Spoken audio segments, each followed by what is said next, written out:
आरोग्यं धनसम्पदः शुभं कुरु त्वं कल्याणम् आरोग्यं धनसम्पदः शत्रुबुद्धिविनाशाय दीपज्योतिर्नमोऽस्तुते दीपज्योतिर्नमोऽस्तुते शुभं कुरु त्वं कल्याणम् आरोग्यं धनसम्पदः शुभं कुरु त्वं कल्याणम्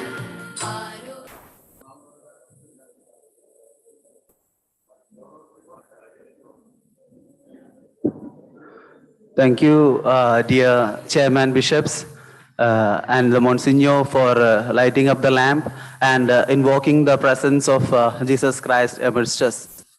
As we move ahead, we are just going to have the recap of yesterday.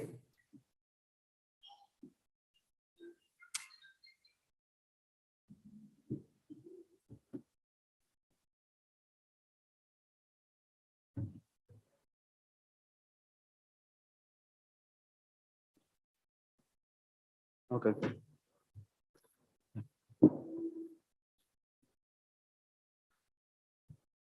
Dr. Anjanet Shaji had prepared this document for us. I think we will put a round of applause to Doctor for her time and energy. Yeah, we began our day by 2:30. All the chairman bishops were part of the interacting sessions. On September 5th, the day one. Going ahead with the first welcome address, CBCI Secretary Father Julius Arakel welcomed all the people, all the dignitaries from around the country to Amala Institute of Medical Sciences as well as to the program. He emphasized on two important facts. That is, health is the concern of the parish, and we must strengthen the existing system so that we could reduce the gaps and we could increase our efficiency. We had a first session by Dr. Betsy Thomas. She emphasized on the revision needed in the formation strategy. And she also spoke on spiritual healing touch, especially by confessions and anointing the sick. She also spoke that we need to maintain good relationships, not only during the time of sick or terminally ill time, but even before that, we must develop that good relationship, especially the priests, religious, and those committed people. And we also need to do the accompaniment with the sick people and their families. She also spoke on the need to be elevated as a spiritual father and sister for the multitude and distress to our care. She also spoke on 7 religious expectations to us. She also spoke on that we need to clear our stance on emerging concerns, especially the euthanasia, the IVF, and in vitro fertilization, and so on. The second session was by Fathers Tommy and Matthew. The theme was a global perspective on healing ministry. Especially, they emphasized on in the state of in the country USA, there is a counseling and distribution of communion wherein lay people are also given more importance, more professional touch is given. They also spoke on a bereavement ministry to console the departed or the families of those people who lost their dear and near ones. They also spoke on the need of one of the practices what we had, chaplaincy course for those people who are interested. And they also emphasized some of the best practices what they are doing, like feeding the people, support to the bystanders, and practical difficulties also were discussed, analyzed for all of us to come forward. So as a whole, yesterday we discussed on the need, especially the involvement of lay ministers also in the healing ministry. Going ahead, we entered with holistic care from heart. That is what the difference what we make while when we are involved in the curing ministry or when we are involved in the healing ministry. So before I wind it up, I would like to get some of your feedbacks because there were many other points as well which we might have missed. So I request at least one from one table will throw light on some of the elements what we were discussing yesterday. You can volunteer. At least one point. We spoke about the first session, welcome session. Then we had the first session by Dr. Betsy Thomas, second session by Fathers Tommy and Matthew. So please say some of your suggestions or some of those areas which we have missed. You can volunteer. The mic will come to you. Yeah, sister. Can you raise the mic?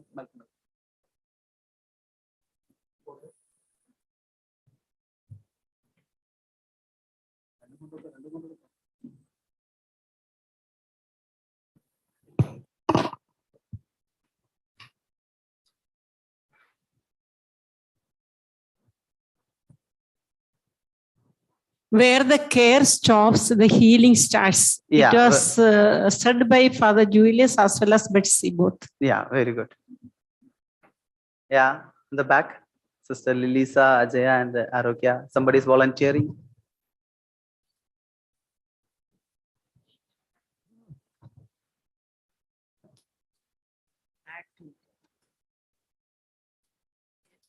Okay.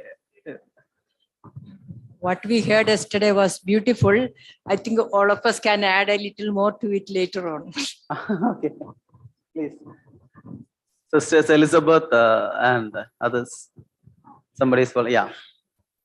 What was said, the difference between real caring and healing? Caring and healing. Okay, difference between caring and healing. Yeah, thank you.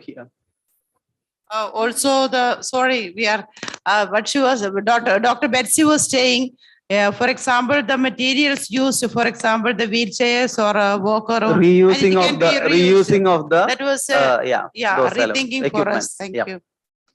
Sister Josephine and Father James. The time spent with the sick people is the holy time, said by Pope John Paul II. She highlighted that. Very, very good. Somebody in the back, Father Shindo and Thomas. So really, it was a wonderful sessions. We got inspired. We heard about the cure and healing, and also the need of pastoral assistance to the needy people. Okay, so pastoral we assistance. were made again enkindled and aware of our duties and responsibilities in this field. It was wonderful experience. Okay, thank you, Father. Thank you. Sister Lisa and Father Jomon, somebody. Good morning to you all.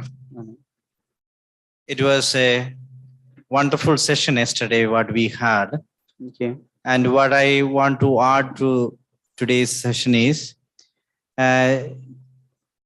yesterday we also emphasized on institutionalization of our structural ways of dealing the things. We must get out of the four walls of, so coming out and meeting the people. For the people we have to work. That's okay. Thank you, Father Isaac, Lijo, and Father Paul. Somebody would like to enlighten? Yeah, Father Paul. What? Yeah, it's working. What struck me most was the theology of death. Theology of death. And the responsibility, the health of the people is the responsibility of the shepherd. Yeah. And the need to accompany them even when they're at the time of death. They want our presence matters a lot. Okay, thank you. We have sisters Diamond and others. Somebody volunteering. Yesterday was a beautiful section, and they explained the voluntary groups. We have to form the group of volunteers. Volunteer groups we need. Yeah. Also, doctor says the positive psychology. Positive psychology. We have to improve that. Yeah. Thank you. Our chairman, bishops, and Monsignor. Say. I was more impressed on taking care of the sick at home after when they get the discharge from the hospital. and from the family visits. Yeah, continued home-based care. Yeah, very good. Chairman, bishops. Yeah, Monsignor. I was well impressed by the Dr. Betsy's analysis and also the demand on the pastoral care of the patient. Yeah. But however, that what I thought could be added is that the pastoral care, not just when the people are sick, regular pastoral visits, Continued. Yeah. continuous, sustained visits of the families, as well as when, especially when they are sick. Yeah. That would be a big healing touch for the sick people. Yeah, Monsignor. It's one thing is that making more lay people involved in this healing ministry. Not only the priest is limited mostly to the sacramental sphere, but and also he has to go beyond that now. Yeah, thank you, Monsignor. Bishop Rajendran would like to say. Yeah, the mic is here. Mic is here, Bishop Ji.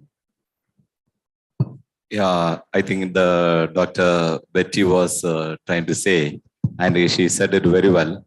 In the past, if anything happens in the parish priest was everything for the people. Yeah. And they would run to him and ask his suggestions, opinions, etc. Even when they are sick or in any program in the family, the first consultant was the parish priest. Yeah. But today, they don't come. Yeah. For them, if they are sick, for the first thing they do is take to them to the hospital. Yeah. Or ask advice from somebody else. And she put a very nice question. Why don't they come to us today? Yeah. And she said, if they want to come to you, keep a good relationship with them. Yeah. I think that was something, constant shepherd's job is to go after the sheep and keep a good rapport and relationship. Yeah. Thank you. Thank you, Bishop Ji. Bishop, yeah. One of the points Dr. Betsy was telling was for the priest to suffer with the suffering people, to stand by them, and then probably that is what it is missing today. Suffering people, they don't need money or any other thing, but by being with them in that realm and then to live the life, probably that is what they want much more than anything. Thank you. Thank you. Bishop, yeah. Yesterday, as Dr. Besti was mentioning about the accompaniment of the people who have been cured from the hospital now. But the accompaniment is not given to these patients when they go back to the respective villages or areas. And that is one of the important points. Yeah, thank you. I think Father James want to say something. Yeah. Yeah, I was also touched by the example of the Good Samaritan. The Good Samaritan teaches us that where the cure ends, healing starts. Also, we can begin healing before and during and after, I would say. And the Samaritan tells us that even before the cure starts, the healing begins. And during the curing period, the prayer accompaniment is there. And after the cure ends, again, healing starts with the accompaniment. I think I feel this point is very much relevant to us all. Yeah. Thank you. Thank you everyone for actively taking part in the recap session. So I welcome Father Julius Arakel to introduce our today's speaker. So welcome, Father Julius.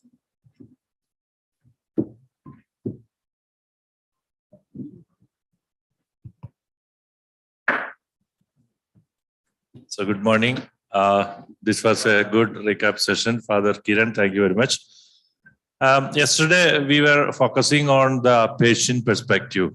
What happens to the patient during his treatment, after his treatment. So our focus was mainly on the patient side. So Dr. Betsy was focusing on that patient care, the healing. It's not just cure alone. We need to go beyond that cure. So today, Dr. Sojan is with us. Dr. Sojan completed his MD from Madras Medical College in medicine in 2009, and he joined here as the physician for 1 year. And in 2010, he has gone for his super specialty specialization DM in gastroenterology. And again, he joined in 2016 here again as a gastroenterologist. And after he came over here, there was a great change in the gastroenterology department. And one more, his friend also joined.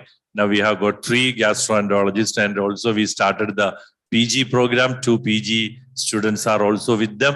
And it's my humble request, if you get a time, maybe after lunch or something, you can go and visit the gastroenterology, renovated gastroenterology department.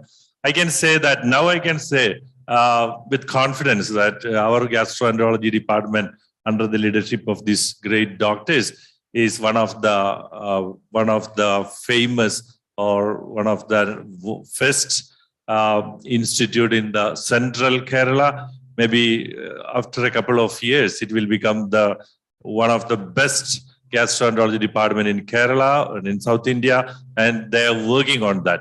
And what happens, they are coming with new projects with 50 lakhs, 1 crore. Immediately, the management say, if gastroenterology department asks for anything, we can do that. So that is the confidence that we are having on our gastroenterology department. This is about his professional quality. And more than that, Dr. Sojan is a catechism teacher in his parish. Even now, he is getting time.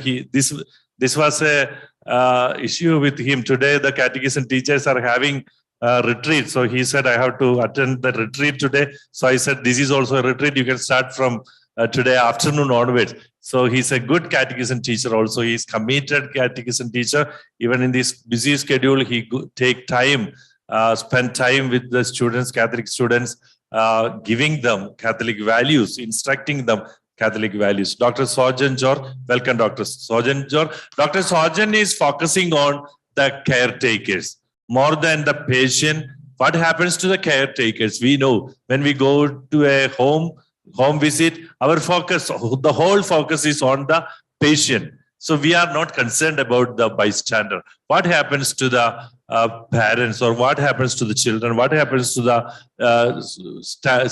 children, those who are in the school? And many things are there. So Dr. Sojan will be covering that subject. Welcome, Dr. Sojan.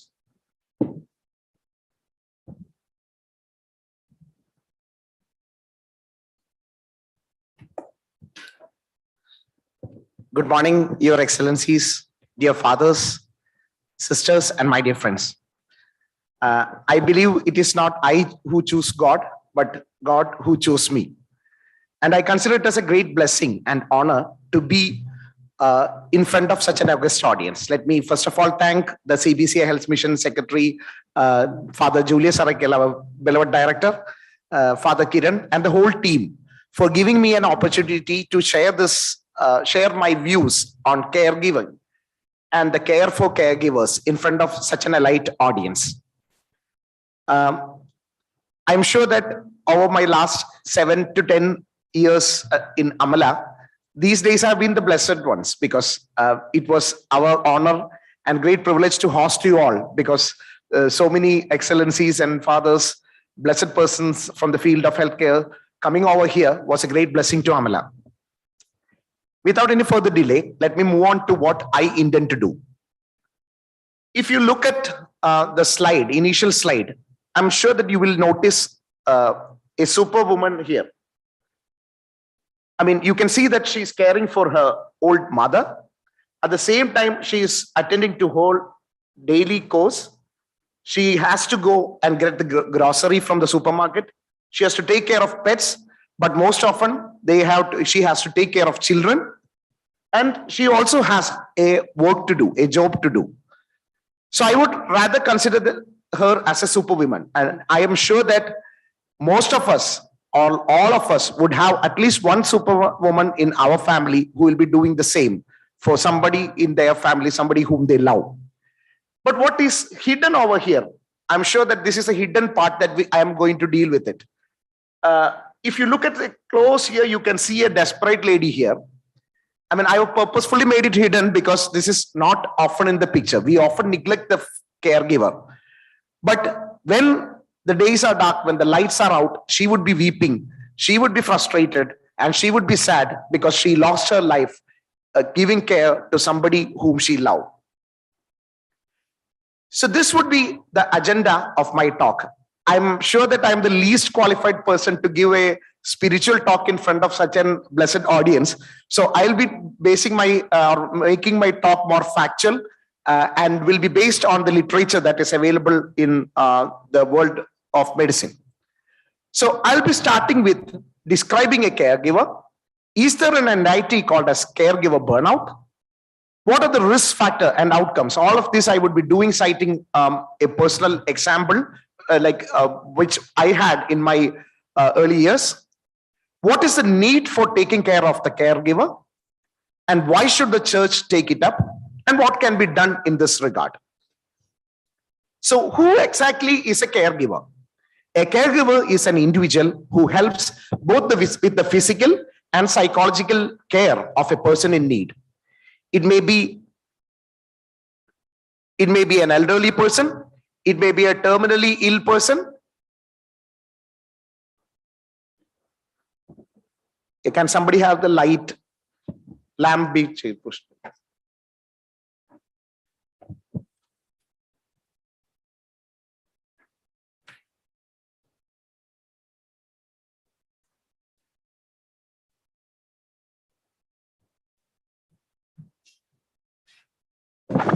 Okay, so let me carry on.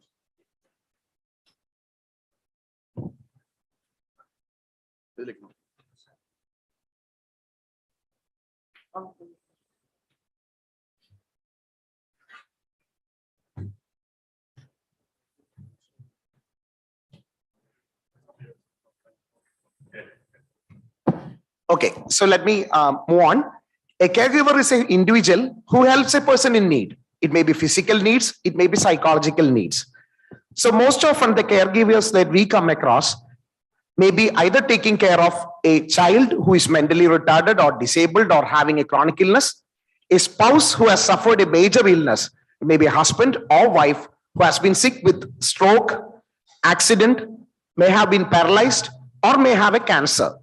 So these diseases could be some of the demands which the care receiver may have. And depending on the situation that the caregiver is, she may have to attend a wide variety of needs. These may include activities of daily living, including bathing, toileting, dressing, transferring, cooking, eating, medications. But just like the superwoman I showed, she may also have to attend her personal obligations as well. She may have to take care of the children. She may have to buy grocery, transport the person in need. All these would be demanded of the caregiver. At least in the initial days, they find that this is profoundly fulfilling, because I've had in my personal experience, families which were, or husbands and wives who were not so close together, but they came close together, bound in love and spirituality when they faced with the terminal illness. But as time progresses, it becomes a daunting, emotionally and physically challenging and isolating task.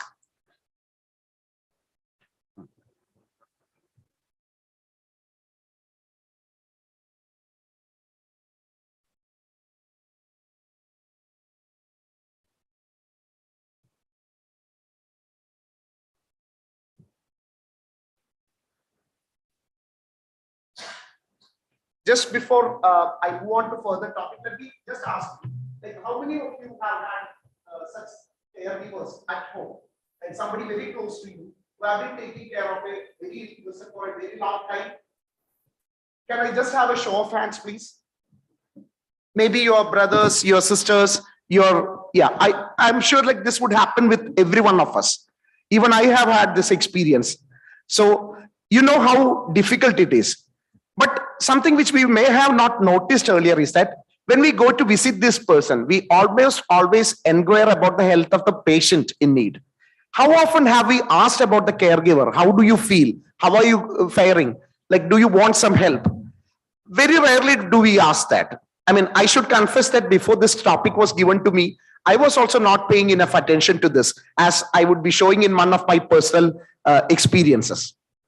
So this topic is often neglected, but it has got utmost importance because the mental and physical status of the caregiver makes a huge lot of difference when it comes to the care that is being given. So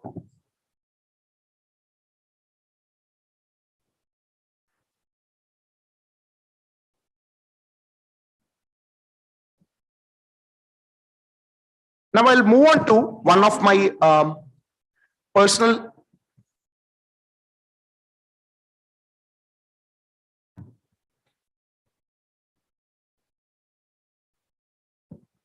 Okay, so now I will move on with one of my personal experiences. This is a real life story of my neighbor. I mean, her life was very colorful, I should say.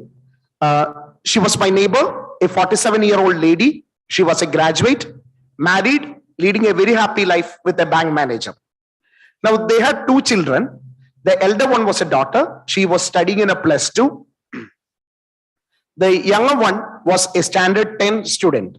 Both of them studies well and was among the most proficient students in their school. She owns a boutique which was running beautifully and generating enough income. She used to frequent church meetings, was very active. She was very active in our local club as well. And she was quite popular as well because she sings well. She was a lead singer of the choir.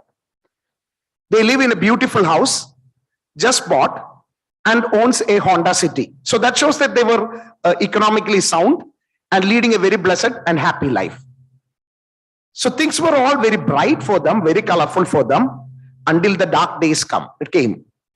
Her 54-year-old husband, who is a diabetic and occasional alcoholic, one day developed abdominal distension and one day he vomited blood. So he was brought to us in Amala. Ultrasound showed that she had advanced cirrhosis. When we did an endoscopy, it showed that there were vessels which were bleeding from her esophagus, which were clipped. But her liver situation was so bad that I suggested transplantation to her. It was then that she revealed her financial constraints because she cited that they had two new loans, one for her house and another for her car. So they can't proceed with the transplantation because it is a costly affair. It comes to around 20 to 25 lakhs. Now they had a health insurance with them, but at least some of you who have worked in the medical field know that if alcohol is cited anywhere in the case sheet, their insurance gets rejected. So she had in medical insurance, but could not avail the benefits because her husband was an alcoholic. So she had to find money for her own, her husband's bills. Now, after a few days in the hospital, I told that your husband has become stable right now, but he may require frequent admissions. He has to undergo many restrictions. He has to take many restrictions. He cannot eat like what other people do. He cannot exercise like what others do. He has to be limited to limit his activities, not drive. Many things which we routinely advise them when they leave the hospital. So he was cured, but not healed, as what was told in the morning session and in Dr. Betsy's sessions yesterday. So now over the next years, life moved on, and this is what happened to her. For many or most of us, life moved on, but her life turned upside down. They needed frequent hospital admissions for her husband, mainly to let out the fluid which was collecting in the abdomen. And once somebody has cirrhosis, they have abnormal behavior. So they require frequent admissions for something which is called as hepatic encephalopathy. As I mentioned earlier, they had two children. The elder daughter had got into engineering college, but she failed in many exams and had many exams to clear. The second one, who was a brilliant student, started faring poorly in his exams. He couldn't qualify for a NEET, so he joined for BCom. They sold their car as there was no one to drive, sold a boutique, reasons of which will be revealed shortly, and she stopped going to the church and club and even for family functions.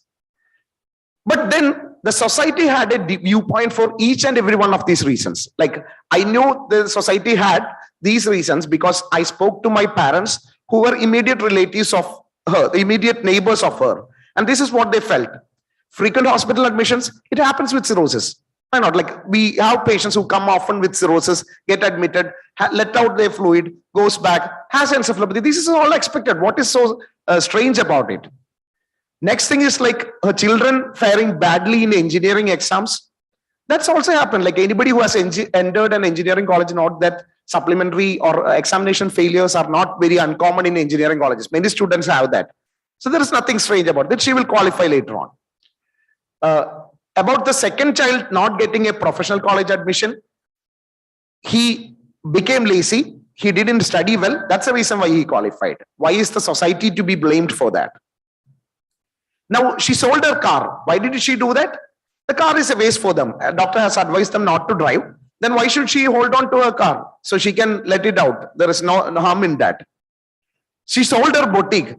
Yeah, they have enough money already. They are well off. They have a very good house. So they earn enough money. Why should they earn more from a boutique? So she can sell it off and she can find more time to take care of her husband. She stopped going to the church, club, and even family function. The society's explanation was clear-cut. She will be busy caring for her husband. If we invite her, how would she find time? It would be like making her life more difficult. So it's better like leave them with their own life. So this is what society feels in the case of most caregivers. And I'm sure that we would have also thought the same. At least I have thought the same about some of my relative caregivers. So this is what the society felt. But after a few days, maybe 2 months, 2 years or so, one day she brought her husband to Amala. I didn't have a very busy day on that day, so I could sit with her. And I asked like, how is life? And she suddenly broke down in my OPD. She had different explanations from what the society thinks for every one of the problems that she was facing. Frequent hospital admissions, society thinks that it happens in cirrhosis. She feels like I am not qualified to give care for my husband properly. I do not know how to care for him. So I am doing something wrong. That's the reason why he is needing frequent hospital admissions. I am to be blamed. Her children doing poorly. She feels like earlier on, I used to spend much time with them. I used to teach them. I used to sit with them. I used to talk with them daily. Now I don't have time. It is again one of my failures that I cannot spend time with them. My children are faring badly, not because they are not studying properly. It is because I am not taking care of them properly. My elder daughter's marriage is coming near. I do not know how or where to find the money to transplant. All this could have been done if I could have got a transplant done, as you suggested. But I can't find money for the transplant. My pride doesn't permit me to go and ask someone. I do not know whom to ask and how to ask. So it's my failure to take care of him and the children properly and to find money for the transplant that has resulted in my family going into such a bad situation right now. Sold a car. Society thinks that it is because they have no one to drive and that's the reason. But she feels that this was the time when I needed the car most because I had to bring my husband to hospital every week or so. And I would have loved to have a car. It would have been much more better because if I knew to drive, but I do not know to drive, I don't have enough money to afford a driver. So this is the time when I needed it most, but I can't afford it. Sold her boutique. She feels like this was a time when she wanted it most because they were facing a financial crunch. They wanted to generate money somehow, but she can't afford it anymore because it was on rent and she can't do it anymore. The bills were becoming heavier and she had no other option than to sell it out. Stop going to the church and club and even family functions. Now, I would love to attend a function. I would really want to go back to the church, but I don't have time because my husband would be left alone in the house if I go. And further, nobody calls me for any functions anymore. And the last sentence which she told touched me more. She told me that even Lord Jesus, whom I used to sing for in the choir every day, has deserted me. I don't want to live anymore. So, dear bishops, fathers, nuns, and all others who have gathered here, who is at fault here? I'm sure that this is nobody's fault. This is something which is happening in our day-to-day life. Are we doing good? I'm sure that I read Father Julius' message. We are doing good. We are doing good. We are running good hospitals. We are doing enough charity work. But are we doing enough? Can we do more? I think we can do more. We often care for the patient, but caregivers are an important part of the care of any patient who is terminally ill or sick for life. And this is one phase which we need to touch. So that takes us to the next important topic. Is there something called as caregiver burnout? Now, caregiver burnout is a multidimensional syndrome. It is not always very obvious. There are tangible components for it and perceived components for it. Perceived is what the caregiver feels. Am I doing good? I should say that in this example that I cited, I showed certain tangible elements, like she sold her house, she sold a boutique. They had to go to the hospital. But the perceived element is equally important. That is how she feels it. She feels like everything was her failure. It was her fault that her family has been put into a very difficult situation. So if you look at the literature, this is what the definition of burnout is. Webster's dictionary defines it as exhaustion of physical or emotional strength due to prolonged stress or frustration.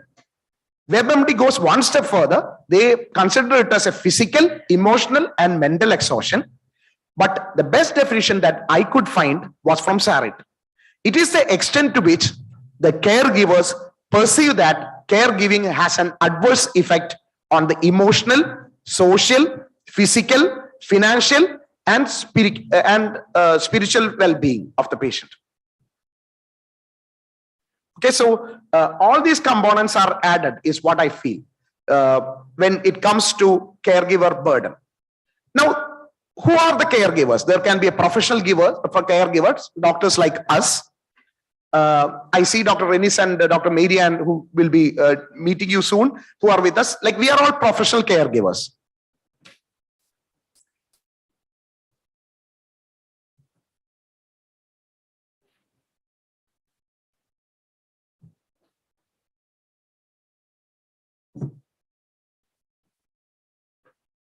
Okay, so we are all professional caregivers. During the days of COVID pandemic, I should say that we were all facing this burnout. Amala actually opened the beds to the suffering people suffering with COVID, and I think like we gave maximum number of ICU beds and hospital beds in the whole Thrissur. We were all proud to do it, but on the flip side, we had to face dying patients every day in our ICU. It was those times when we saw young people struggling to get breath, struggling to hold on to their breath, requiring ventilator, needing prone ventilation. And it was actually very tiring times for us. Despite knowing medical care to the fullest and practicing it for many long years, most of us felt it very difficult to face people who are having, who are like longing for their breaths. And I am sure that most of us had many sleepless nights on those days. So we face burnout mainly because of the number of patients, their demand, watching their suffering, and when we know that we are fighting a losing battle. But we are better prepared. We are compensated. It may be in the form of salary or the respect that we receive. And our work days are fixed. Every day we have time to go back to my family. I have got time to relax. I've got time to do whatever I like. So we are better prepared to face a burnout.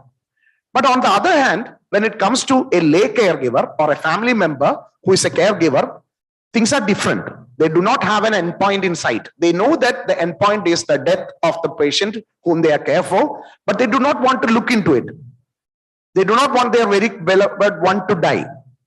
They are unprepared, as was seen in this slides. I'm sorry for not showing the slides. The story where I mentioned, actually she had a very colorful life. She had taken a medical insurance. She had a life insurance.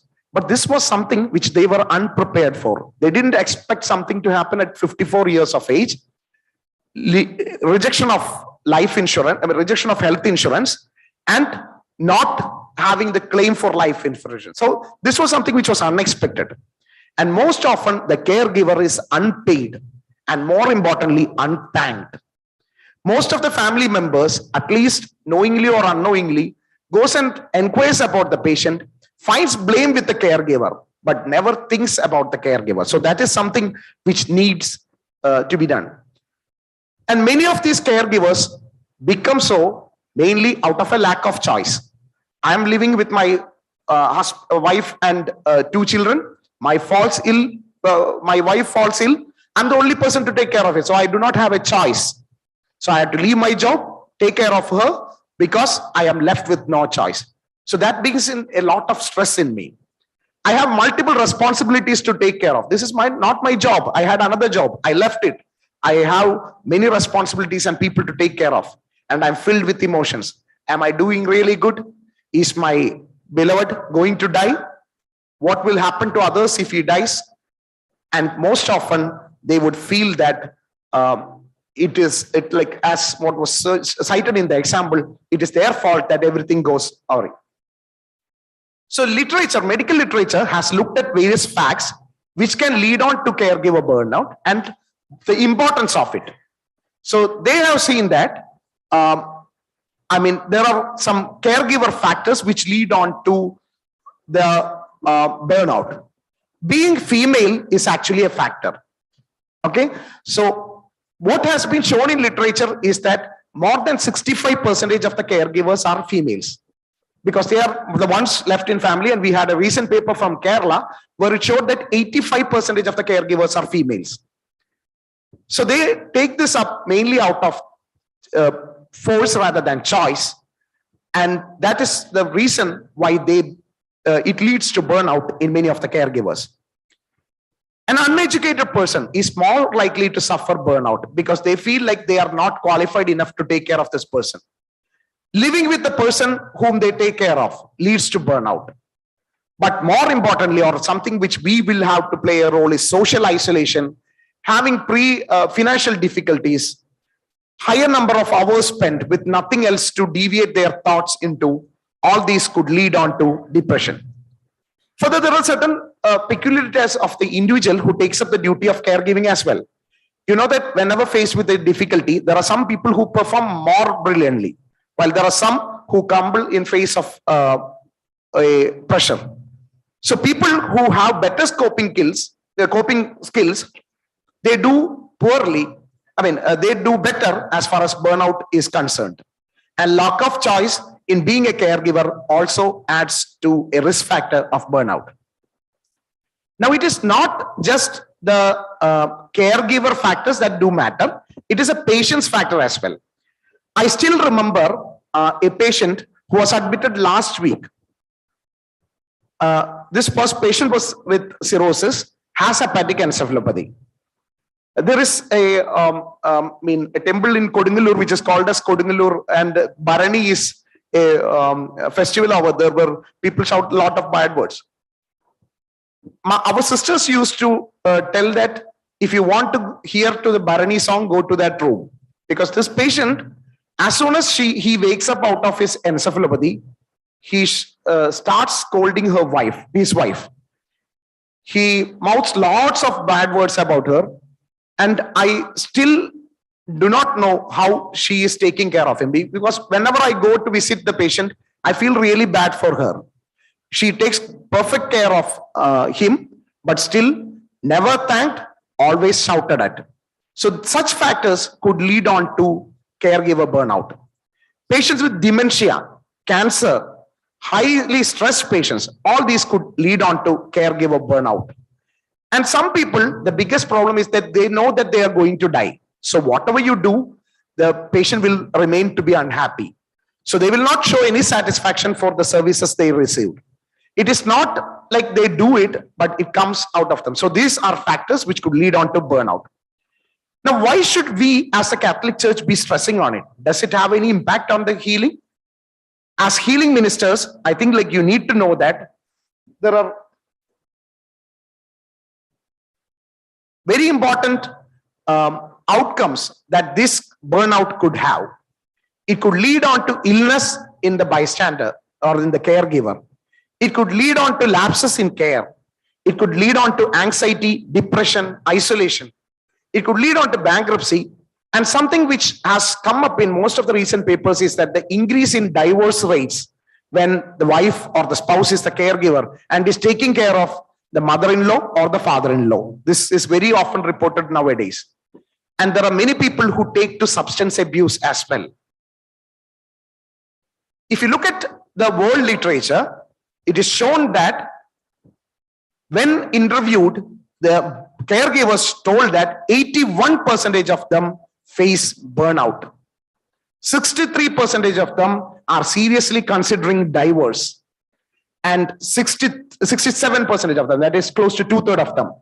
And in 63% of patients, caregivers who died prematurely, stress was considered to be one of the important factors.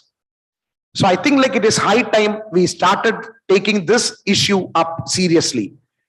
While considering the patient, we need to take care of the caregiver as well. Now, going back to our story, there is always a question as that, why can't the hospitals take this up? Why can't the doctors be taking care of this? So as what you felt, I also felt the same. I felt really sorry for her and did the following things. I requested my mom and dad to get groceries for her whenever they go shopping. They were very surprised to hear that she was facing such a difficult situation. They used to talk to her once in a while, maybe a month or so, but they never knew that she was facing so much difficulties. So they happily agreed and did the shopping, but things was not so easy. Like demands started growing, but being the true Catholics they accepted it, though it became a bit difficult for them. Now, I understood that one of the biggest issue that she was facing was that whenever she has a medical doubt, she has nobody to ask for. So I gave her my number, and I should say that over the next 36 hours, that is 3 days, I got around 36 calls. So most of them were very, very silly issues. He is coughing, he coughed once. She slept yesterday, lesser than what he used to sleep. Can he walk? Can I give something spicy? And I should say that many of these calls happened between 10 p.m. at night and 4 a.m. in the morning. So what should I do? I mean, like, I wouldn't blame her because she has a stressed life. Not any hour is actually a night for her. So she started calling me up in the night and telling like, he coughed once in the bed. Should I make him lie on the left or right? I mean, I felt really bad that I gave the number. So after a few days, what did I do? I told like, Andy, I'm a bit busy today. Why can't you send me a WhatsApp voice message? I will hear to it whenever I am free. And over the next few days, she understood that she's making my life difficult. So she stopped calling me and I didn't do anything more. But that's it. Like that ended my help. So that is what doctors may face a problem or hospitals may face a problem with. They are already having a busy schedule. Anything beyond that will be actually too much pressurizing the doctor or the medical community for that matter. 2 years later, that came the most saddest part of the story. Uncle died and she developed weight loss, hypertension, depression, and is under the psychiatrist care right now with requiring 2 drugs to sleep every night. So let me present my case here. Is there a need? Let me request the audience to comment upon this. Is there a need to look at the caregiver? Can somebody share their feelings right now? Do you think that caregiver area is adequately stressed upon? What's the feeling? No. And do you feel that there is actually a need for caring the caregiver? Yes. I think like, do you feel that church can do something for this? I think like the best community which should be taking care of the caregiver is the Holy Church. And what are the needs that we right now? These are something which I felt the needs are, but I would really look forward to your views as well. The first thing that, as I said in my scenario, was that She was facing a lot of problems, but she never visited or never asked help for someone. Why didn't she ask? There were three reasons. Her pride was preventing her. She didn't know whom to ask, and nobody asked her. When did she reveal it? When after 2 years of frequent hospital visits, I had some time to sit with her. I asked her many things. I sat with her for 30 minutes and I asked her, like, how are you faring? And that is when she opened up to me. Okay, so if you wait for people to come asking for your help, you wouldn't get them. It is our responsibility, our duty to go to them and seek the needy. Now, the second venue where I felt was like, as in the example cited by me, I got 36 calls for very silly issues. Like, what should I worry about? How should I make him lie? What food can I give given? Do you require a doctor to tell her all those? I think any trained personnel can educate a caregiver regarding what she needs to do, when she needs to worry, and when the patient has to be taken to the hospital. It is something which any trained personnel can do. Like education of basic medical care procedures like back care, cleaning and dressing of wounds, awareness about danger signs. All this education can be given by us. One major issue that she ended up in depression was that she had nobody or no shoulder to lean on. Can't we do that? We can be the shoulder to lean on. And as I said earlier, most often we find fault with the caregiver, but never positively appraise her. If we say that, okay, she has improved, like even if the patient is not faring well, next time when I visit, I used to tell to some bystanders, I used to support this lady, telling like, okay, even though he is shouting many bad words, I feel like clinically he's looking better. I know that they are fighting a lose battle. Even they know that they are fighting a losing battle. But the mere fact that when I mention, I tell them like, he is doing good just because you are taking care of him well. They are happy. They feel that somebody is at least thanking them for the work that they are doing, which can be done by us when we do frequent home visits. Now, helping with day-to-day course, like grocery shopping. Why can't we have a system in every church where people who find it difficult to, it may not be just the caregiver, an elderly couple who wants groceries to be brought to their homes. We can arrange a system in our church where daily course can be taken care of. There are other dependents in the family, like as in the case of my neighbor, the children were not taken care of, proper care of. Their educational needs were not met fully. So we can take care of that as well. Financial support. We may not be able to support every transplant. We may not be able to support every patient paying every one of their bills. But at least we can give them education regarding various assistance or support schemes which are available. And various surveys have shown that less than 1/4 of the people are aware of the various schemes which are available. So a mere education, enrolling them in a healthcare plan, a life insurance would all do big wonders for the families that are under our care. Societal support or social support, involve them in the activities of the church. Conduct get-togethers for patients who are like suffering, patients, caregivers who are giving the care. I think like that would do, that would bring in a lot of magic in their lives and would help ensure that they are also healed. Job support, as in the case of my neighbor, she had a job or she had a boutique which she had to sell. Now, there are many others who have a professional job, maybe an IT professional. They quit their profession because their husbands or their spouses' disease or caregiving demands it. But we can find venues where they can work part-time. There are people who do part-time jobs. I am really impressed by the pens with seeds. All these can be organized by the Catholic Church. Finding some venue where they can have a job, they can have an emotional distraction, and they can get a significant income as well. So these are things which Catholic Church can take up. And as in the case of my aunt, like post death of the patient. That is something which we often neglect. We do not go back to the family, ask like, how are you all doing? We feel like they may be relieved by the death of the patient. But is that really the case? We need to spend time with the family post the death of the patient who was ill for a long time.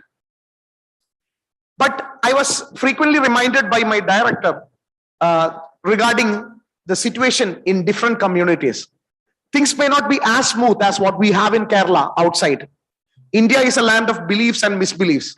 And I'm sure that you will be faced with taboos and misbeliefs. I was reading about scenarios where the bystanders were reluctant to vaccinate. There were scenarios where caregivers felt like they shouldn't go to the hospital because if you go to the hospital, the patient may die. Even Father Director was giving me an example. So there are scenarios like this. And in these scenarios, our responsibility will be different. It will be to educate the masses regarding the importance of proper health care, importance of various facilities available to them.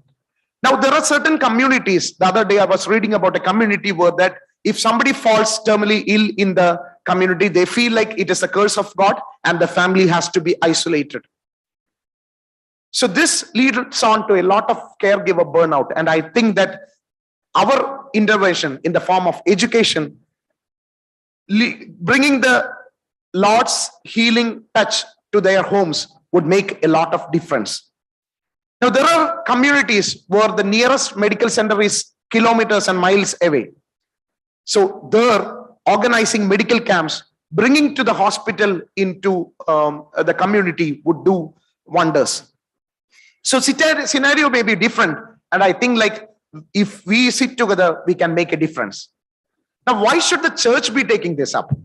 I'm very happy that all of us feel that church should be the leaders in this. If I ask Father Julius or Father Kiran whether 2 years back they would have been imagining a situation where so many Blessed Excellencies and fathers and nuns who are very busy would be gathering in Amala today to discuss about this issue, I doubt whether they would have thought that this would be possible.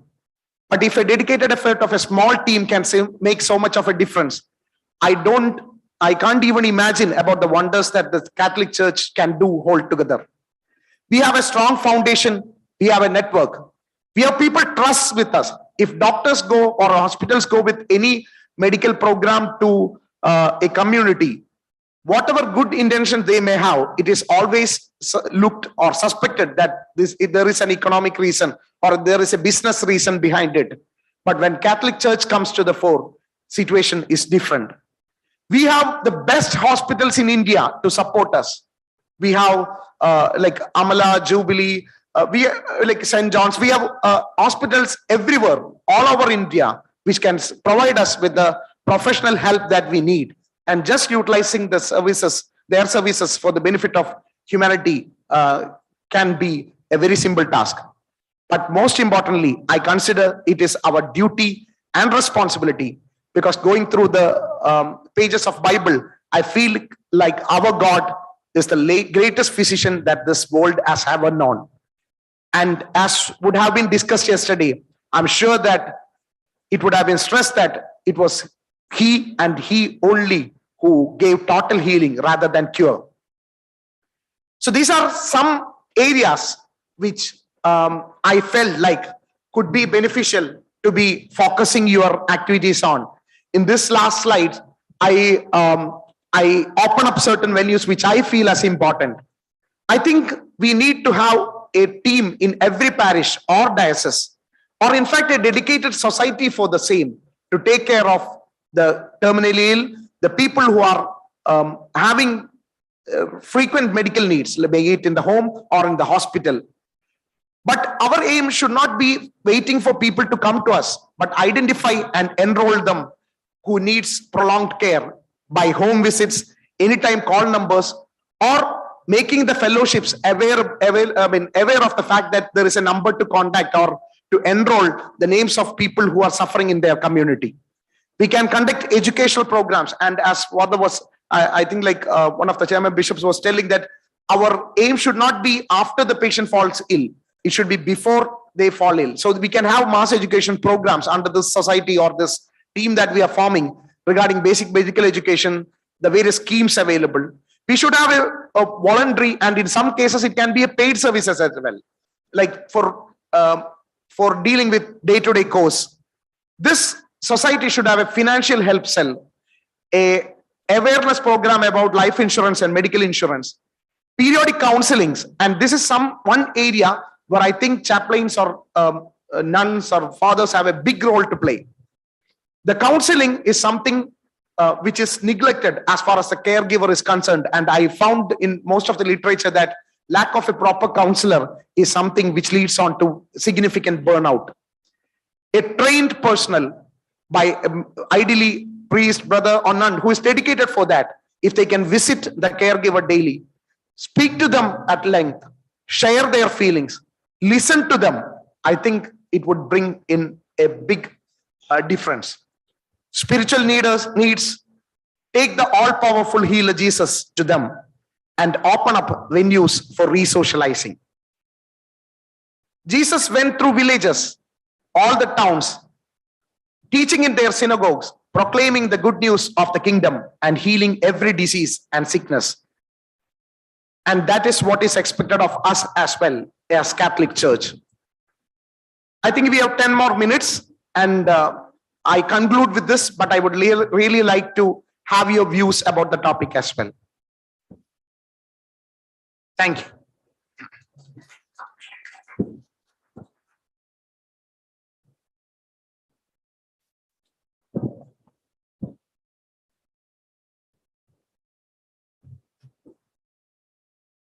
It would be good if we can hear from people outside Kerala as to what difficulties they are facing in communities when it comes to caregiver burnout is concerned.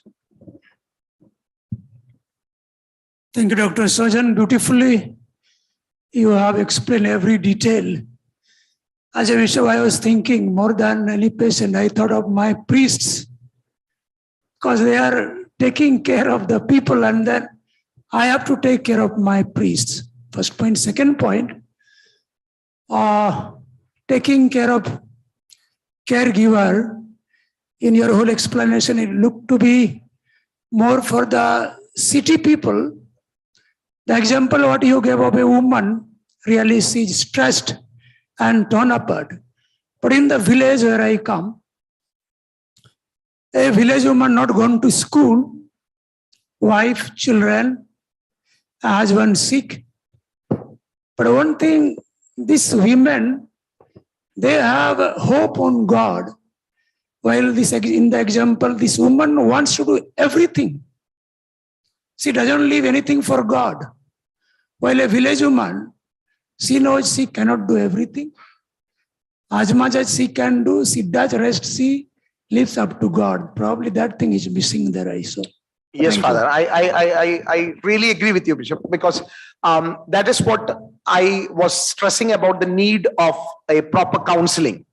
Because she felt that even the Lord Jesus has deserted me. And I think that the hope that we can give by proper counseling would do miles of wonders, big wonders in their lives. And that is further the importance of, including the spiritual dimension of caregiver burnout. And that is something which we need to take care of. I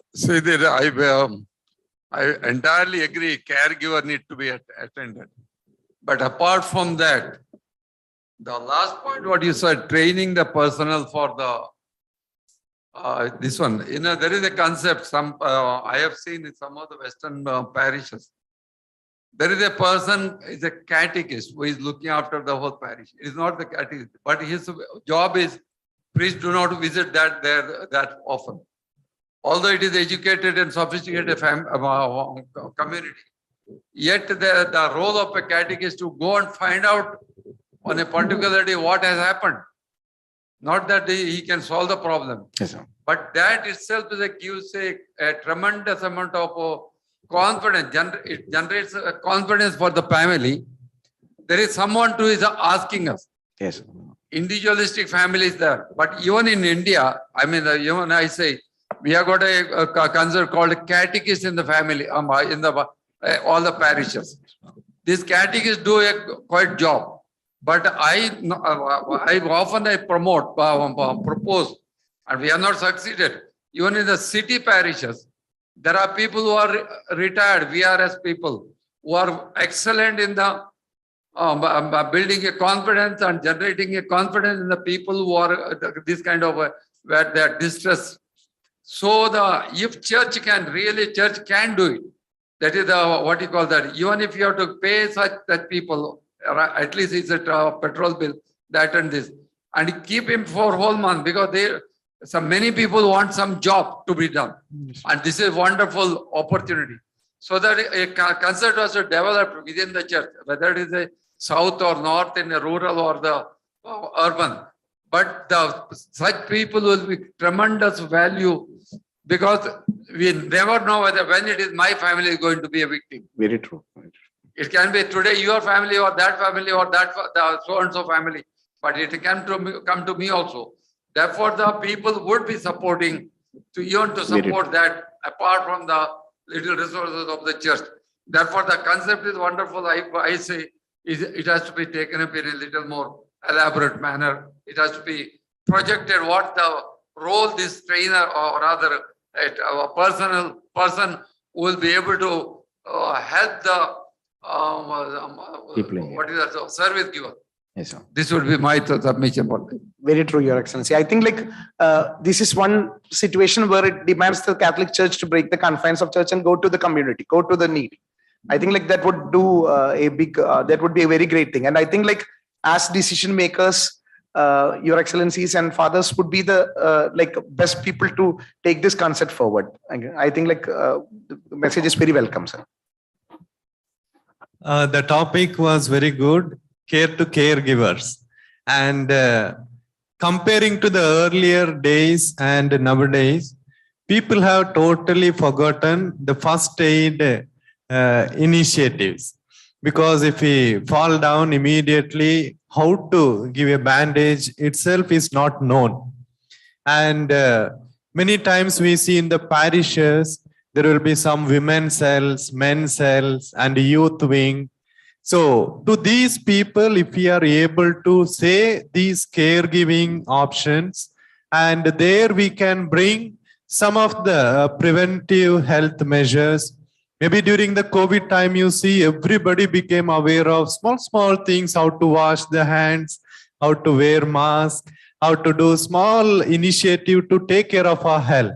So these things, if we teach maybe in the youth meeting or catechism classes, it will help them in the future to become aware of what is the responsibility of the caregiver, how to take care of themselves, also the patients at home.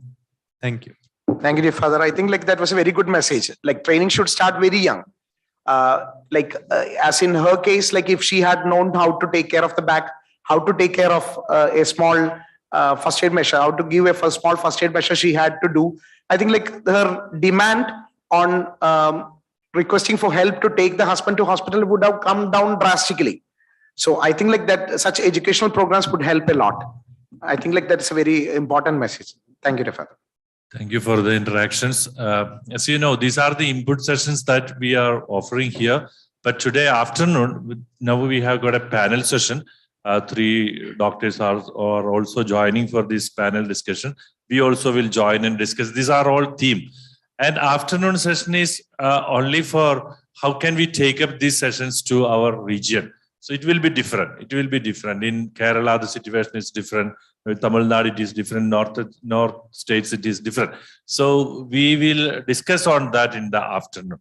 So thank you very much. I invite Father Shindo, the Regional Secretary of Madhya Pradesh, to propose the vote of thanks to Dr. Sojan.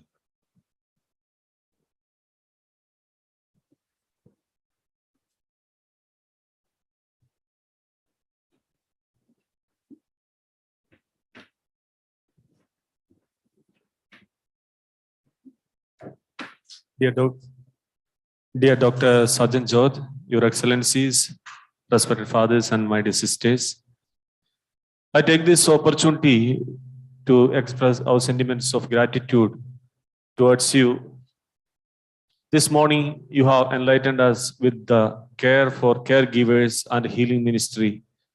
So really, we are very happy.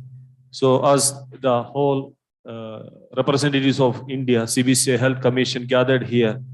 So you have enlightened us to go forward, taking a more deeper and deeper in these aspects.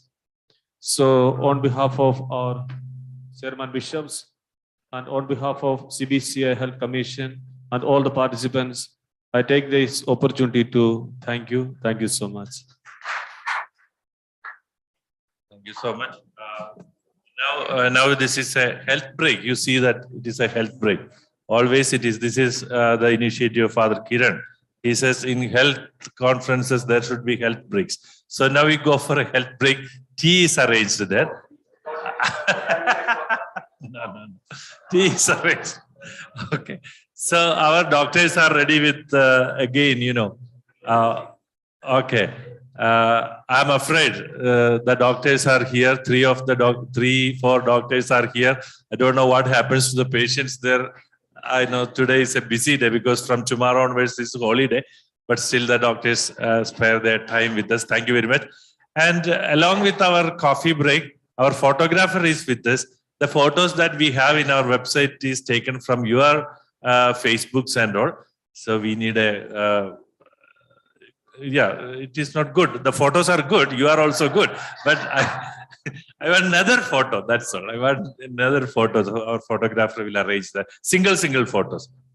During or when you are having the tea, we can have it. Thank you.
yesterday onwards, there were a lot of input sessions.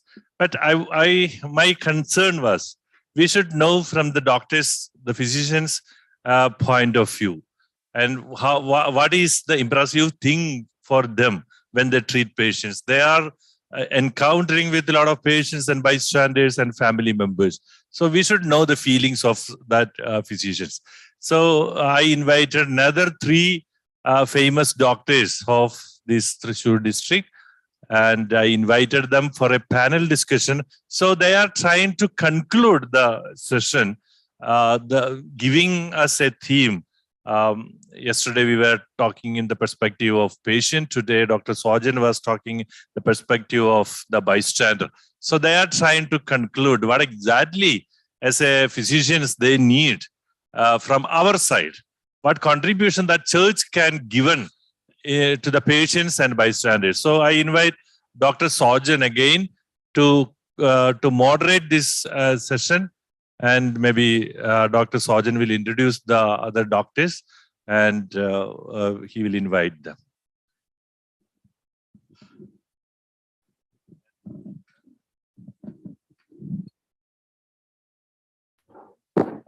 Good morning once again, dear Excellencies, fathers and my dear sisters. It is once again my pleasant privilege to be moderating this session on the regional perspectives plan building. So the basic aim of this session would be to put the concepts again in front of you, because we know you are the decision makers, you are the ones who are going to make the change. So the way forward will be discussed in the next session. This will be basically to clear the concepts, make it once again strong. And to help us do this, we have our director, Reverend Father Julius Arakel, Secretary of CBCI Health Mission. We have 3 brilliant doctors, Dr. Renis Davis, Dr. Sunu Siriak, and Dr. Marianne. I request you to kindly come over to the stage.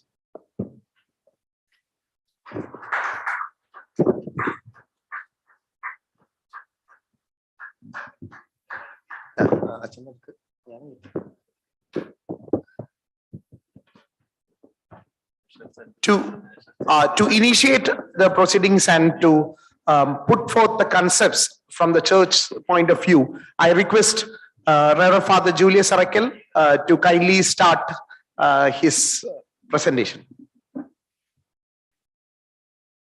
Yeah.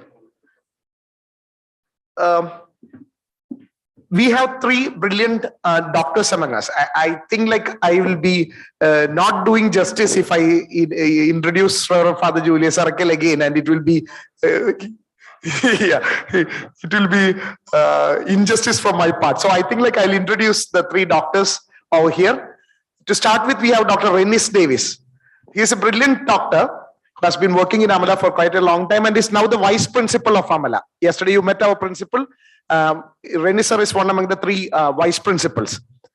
To his credit, he is not just the vice principal. He was selected as the inspiring pulmonologist in the whole of India this year by Economic Times and by India Today. So he did his MD from Thrissur Medical College, and then did his post-graduation in pulmonary medicine from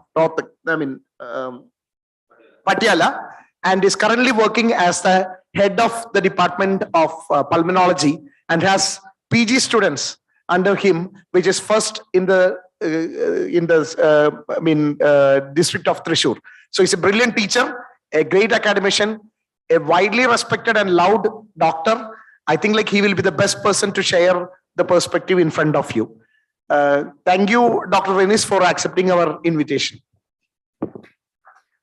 Next, we have Dr. Sunu Siriak. Sunu Siriak is actually one of the most renowned oncologists in the state of Kerala. If you look at the books which have been provided to you, you have an ad in the back of it, which shows about a Amala Wings program. Actually, it is a donation program for the kids who are suffering with cancer, and it is his brainchild. He did his MBBS from Thrissur, MD from Guwahati, and took his DM in oncology from the prestigious All India Institute of Medical Sciences, New Delhi. Then he had a stint at the University of Toronto, Canada, and is now working as a consultant oncologist and is a very busy person as far as oncology is concerned and very respected one as well. Thank you, Dr. Sunu, for accepting our invitation. Next, we have Dr. Mary Ann. Actually, I think she would be the best person to discuss about in many of the patients who require prolonged care, because she is one who deals with bedridden patients every day and their bystanders.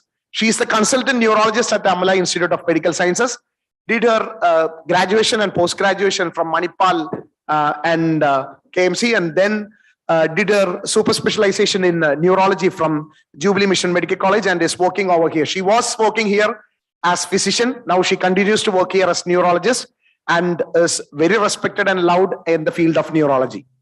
To start with, I request Reverend Father Julius Arakel to kindly come over and initiate the proceedings.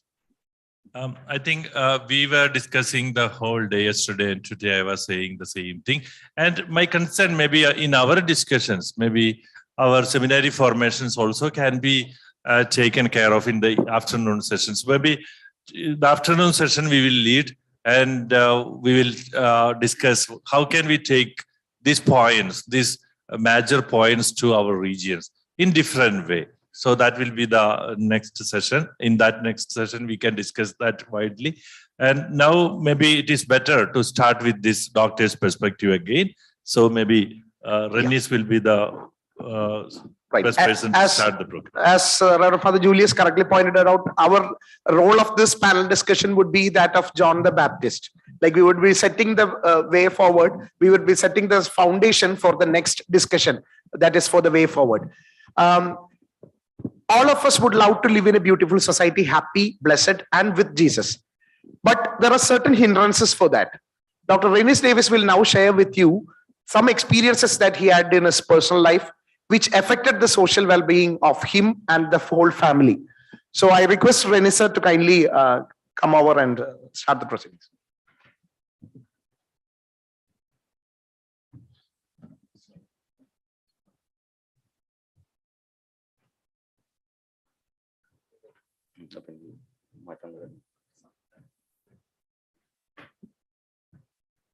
Yeah, respected great dignitaries, bishops, fathers, sisters, my dear colleagues, and ladies and gentlemen.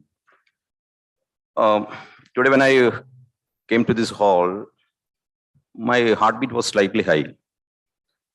Then I started thinking, why? Because I do teaching for MBBS, MD, and DMs, my postgraduate students. And even I give talks nationally and internationally. But why my heartbeat is here slightly higher? I could find two reasons. First reason is I'm not teaching. I'm not teaching you all people. That was the first reason I could make out. Second reason which I could make out was yesterday also I was here. It was going very formal kind of. With the quotes from Bible and all the director sir was and director father was talking about good quotes and all the stuff, which was very formal and very eye openers. So I take permission from the director itself to teach you some. Please pardon me if I show you some slides. I made the slides over here only. So because I wanted to reduce my heartbeat. Okay, it is going above 100. So I thought like I will again take up some teachings to reduce my heartbeat. And also you have to permit me. And second part is slightly informal kind of to take you into the discussions. Only those plans or if we make an eye cloud of this, your thoughts, if that comes in only, it will be successful. Merely I talk my experience and my formal things may not be to the success. So that's the way I thought like, so I need permission to, if please pardon me, all the bishops and the great teachers, if I teach you something from the medical side, that's all. And second part is slightly informal. If it goes, please pardon me, okay. With these two kind words, let me start what is health? You have the slides? If it's, yeah. If it's there, it's okay. Otherwise also I can, right now I think my heartbeat is slightly lower once the director gave me the permission.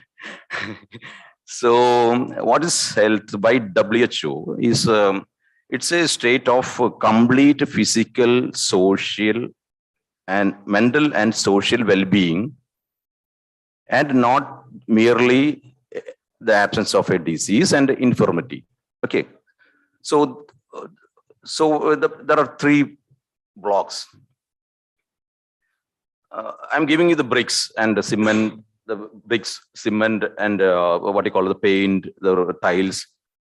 You have to build up the house in your region. I will be just feeding you with all these basic requirements. That's all. Okay.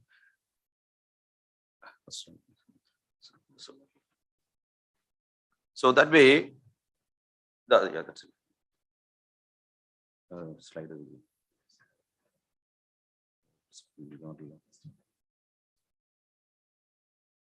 So,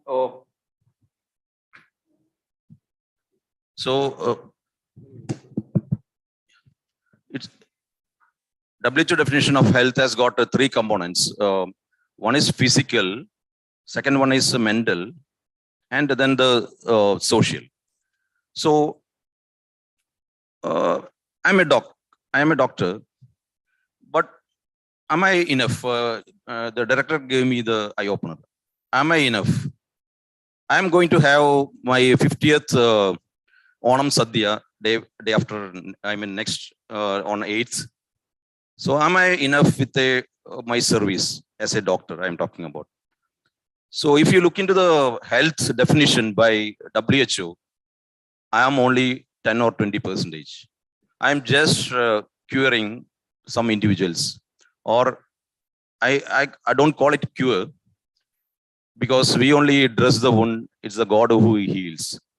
So all these holds when we treat the patients. I'm taking you back to my bad past. Actually, when I was doing my second year MBBS, as Sajan was telling me, telling you, I was second year MBBS and getting just into the clinics.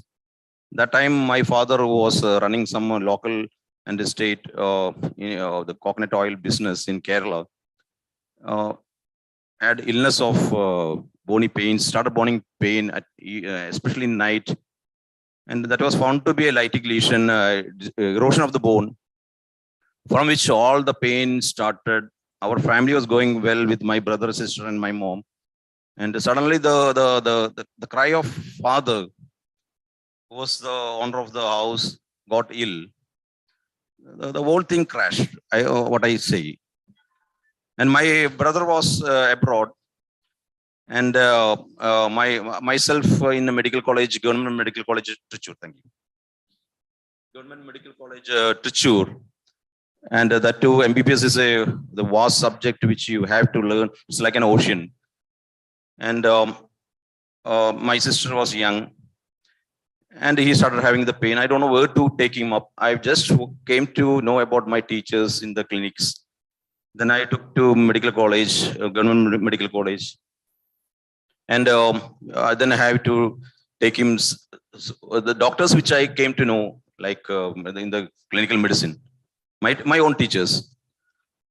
Then they could find out like it's a cancerous disease with unknown primary. Where the cancer has started, we don't know. And that time I'm talking about 1992 when it started, and my father died in 95. And actually from 92 onwards, we were very uncomfortable. We used to take him because we don't see him sleeping during the night with the pain and all stuff. So, and I am only the person who is having some medical touch. So they were all depending on me, and I was actually started reading about the clinical medicine. Then that I took him to several doctors. Being a medical student, I'm talking about, you may not be seeing even the medical students in your families or in your residing areas. So then I took him, and meanwhile, so many were talking about so many doctors here, there. Then someone took, without my knowledge, even someone took my father, seeing him crying with pain, to Sritra and our regional cancer center, Trivandrum. And I have to go in between on Sundays after my studies and see him in with the crying eyes and all the stuff. And then we were unaware about where to go, where to stay, and where to get treatment. And at that time, it's actually even the CT scan was a luxury. We don't have MRI or PET CT or to know where this primary is occurring, and they were. We are not into the right doctors that time. Sorry to say that. And then someone was giving him radiation just to reduce the pain with a good intent, but not really was making it as from a family point of view. And radiotherapy was given to the site where he was having so much of pain. And then he started, he cannot walk.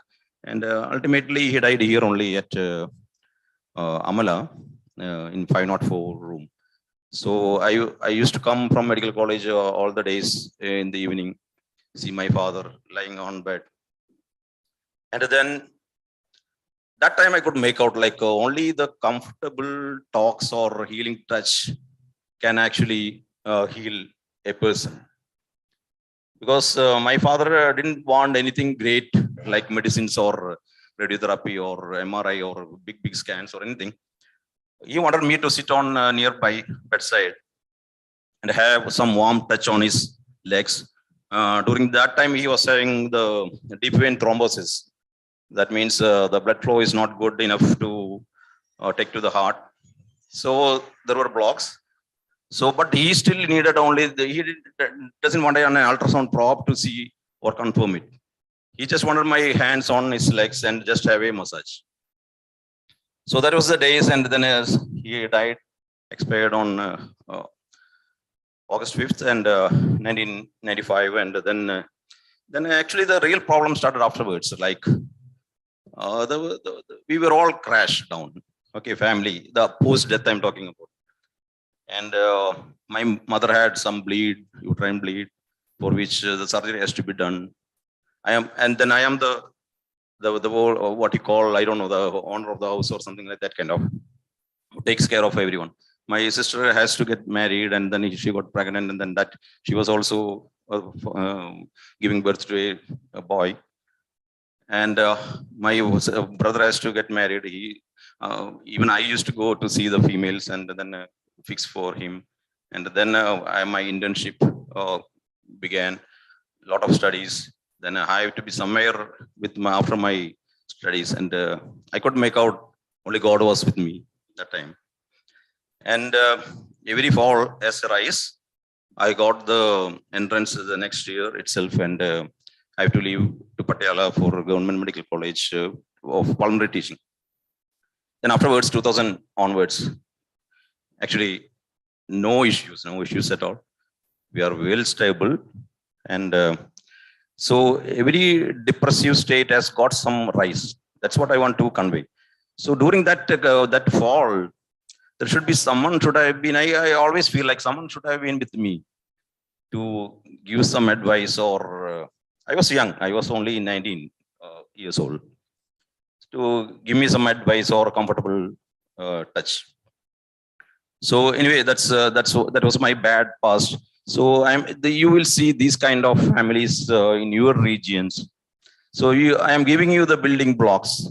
You have to create how to help these kind of families. Even a medical student cannot manage a house with kind of illness. Okay, you can see what the other people will be doing for that. And so coming back, who is a doctor? A doctor is just who treats an illness. Okay, that's not well enough. Even the treating, I've seen the people coming to me and they just say during the COVID period, doctor, these inhalers and all, I am taking it. I just came to see you. Can you just take off your mask? They just want to see me just to have talks. How are you going? How is your kid? What's your the children going up? How much they are? All this mild talks. Lana Patton, he is very comfortable after the talks of 3-4 minutes, and he went out. So in ALS, that I know, that I am continuing, no issues, doctors, for the last 3 years. I just came to see after the post-COVID era. So, and which I, during the, Dr. Sarjan was mentioning about the Economic Times Award for inspiring pulmonologists during the COVID treatment. I was feeling very pity when people were dying without their kids and kins nearby, and we were aliens with white PPEs getting near to the people. We know they will die. COVID has hit them very badly on supports, on ventilator. They all want to what they, if they are having some no clouding of consciousness, they ask for one thing. They want to see their son or daughter or their near relatives. That's only what they need. They don't need ventilatory support. They don't need any pills or medications. So I just started thinking about this end of life. Are we doing the justice for these kind of patients? We know it's COVID. You can't take it to the society or you can't spread the disease. But are we doing, as the director was asking us, are we doing enough? Or we have, as from a healing ministry of point of view, whether we have to go something forward with the other definitions of health. So I told you, now actually I was thinking, should I be here, or should we move to the society for the well-being or not? That's the question. So physical well-being, I told you, we are ready to give. We have excellent doctors all over the world, and even the outside people started coming over here. And from medical point of view, this is what I mean by teaching, but don't take it the other way around. For any disease, we have some primary prevention, we have secondary prevention, we have tertiary care and palliative care. Okay, you can focus on primary prevention if you want, okay, to reduce the contacts of the contagious diseases or on vaccinations, okay, or the good food, nutrition, or at least the food, water and shelter, what I mean. So you can see to it to reduce the amount of this illness burden in the community. So the primary prevention. Then the secondary prevention. Once the patient has got, we may not call it patient, but some cardiovascular risk factors or something to not to go to bad complications. We have something can be done for as a secondary prevention from the hospitals. Then, as you know, all the tertiary care, what we do over here with the diagnostics and therapeutics. So that will be, anyway, you will get it from some nearby hospitals. Then the palliative care, this is the best area you have to focus on. I told you the comfortable words and the healing touch from you people, I'm definite their illness will be cured. That's what we need from your hands and your tongue. So that definitely that's doing better than the medicines what a doctor can prescribe. So this is an area you can focus. I think Dr. Marianne will be talking something about rehab and then the palliative care of she's doing more with the neurologically handicapped people, and I'm doing with the pulmonologically handicapped people. We are giving oxygen, we are giving non-invasive ventilators, we are giving the medicines, inhalers, the whole stuff which the medical arena right now are flooded with. But where we are lacking, we are actually lacking due to the lack of time. But when I just started thinking about the time, all this, our Mother Teresa or big persons, they all had only 24 hours a day. So I also have 24 hours. So where I am lacking. So I'm not taking you to the big persons or personalities, but we have enough time. That's a place where we have to see. We have enough time. 24 hours is too much.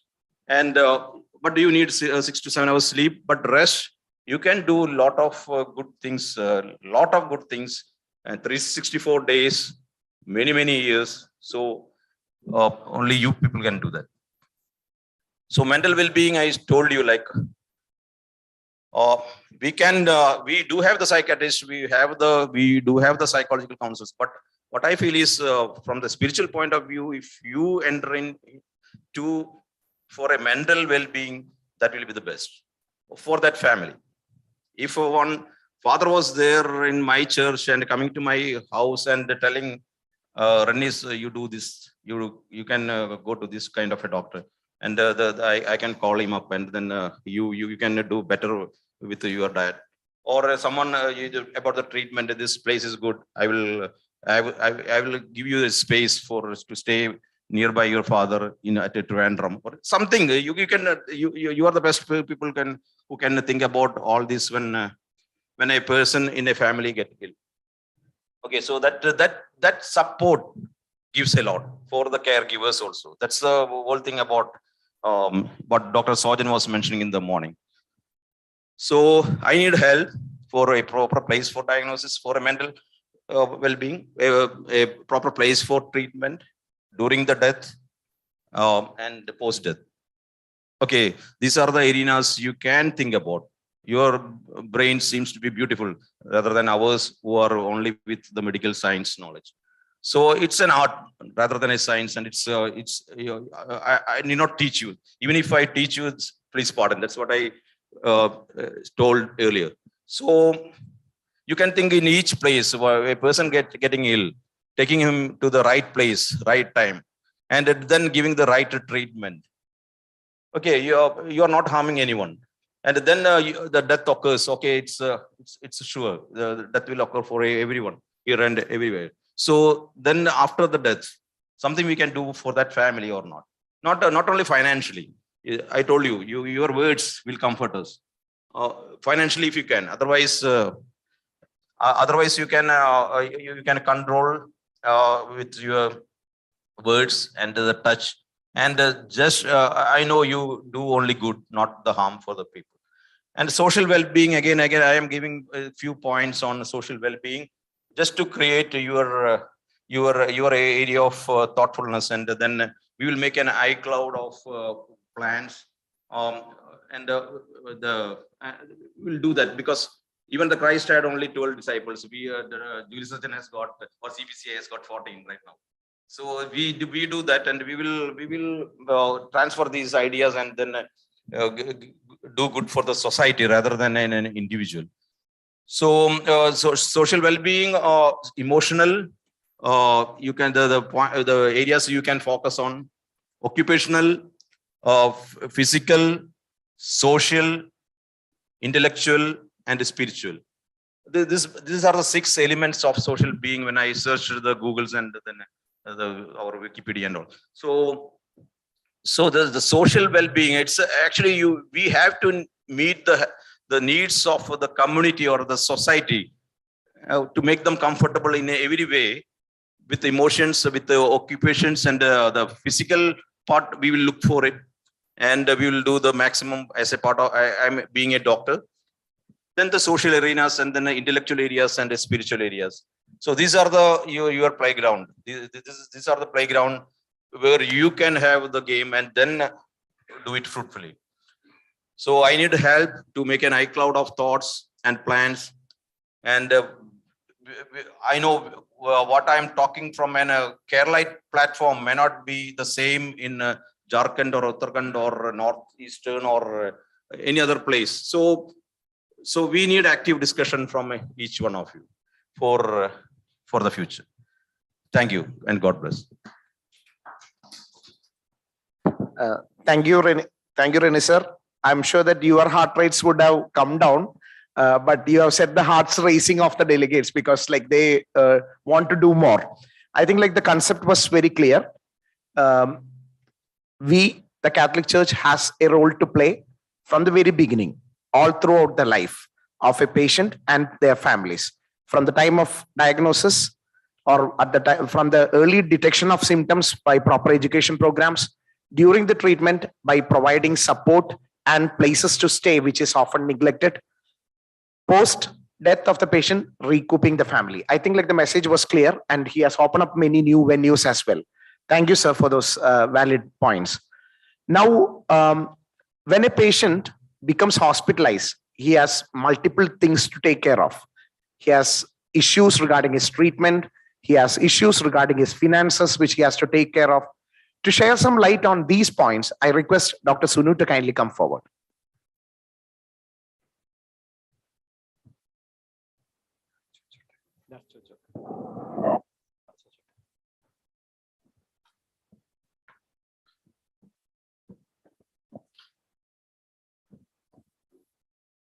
There's a famous quote by Mother Teresa.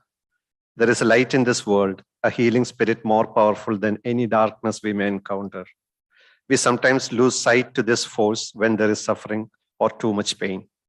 Then suddenly the spirit will emerge through the lives of ordinary people who hear a call and answer in extraordinary ways. Today, when we are just one day ahead of Mother Teresa's 25th death centenary, I think this is one of the most befitting gathering that would be offered to Mother Teresa to discuss about how we can help the suffering or how we can help the patients, our patients. Very respected dignitaries of this meeting, respected Father Julius and my dear colleagues.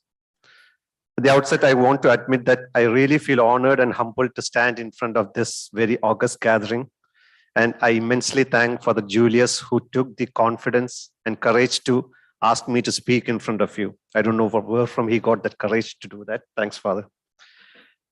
The primary aim of this meeting, as we know, we have been discussing from yesterday. I was listening to Betsy Madam's speech online also.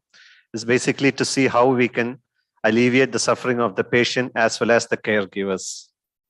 The next 10-15 minutes, I'll try to speak to give some lights as to my thoughts as to how we can propose some changes or some ideas to which could be translated into practice. I start by one of the legendary oncologists back in All India Institute of Medical Sciences, Professor Padma Shri Dr. Lalit Kumar. And in his office, there was one statement written by Albert Einstein, which says that science which does not touch the society is useless. So we keep on doing researches, new ideas keeps coming, but if it ultimately doesn't reach the people who really it deserves, it's really useless. So that's what we are trying to do in this meeting, to gather ideas so that it can translate into the benefit of the people.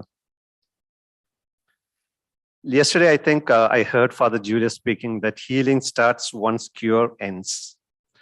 It's very true, because the life of a patient who goes out of the hospital campus to his home or to his village is not controlled by the doctors or nurses in the hospital. It's a whole different world there. Even though ideally we have to be involved in these things, we unfortunately, due to various reasons, due to various time constraints or whatever it is, we might not be able to look into each and every micro aspects what Dr. Rennis mentioned just now related to the different domains of each person.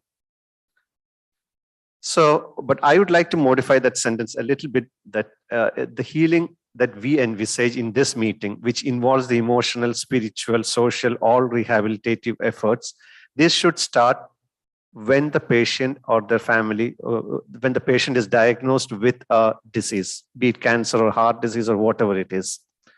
The concept comes from something else, which is which we are familiar with, called palliative care.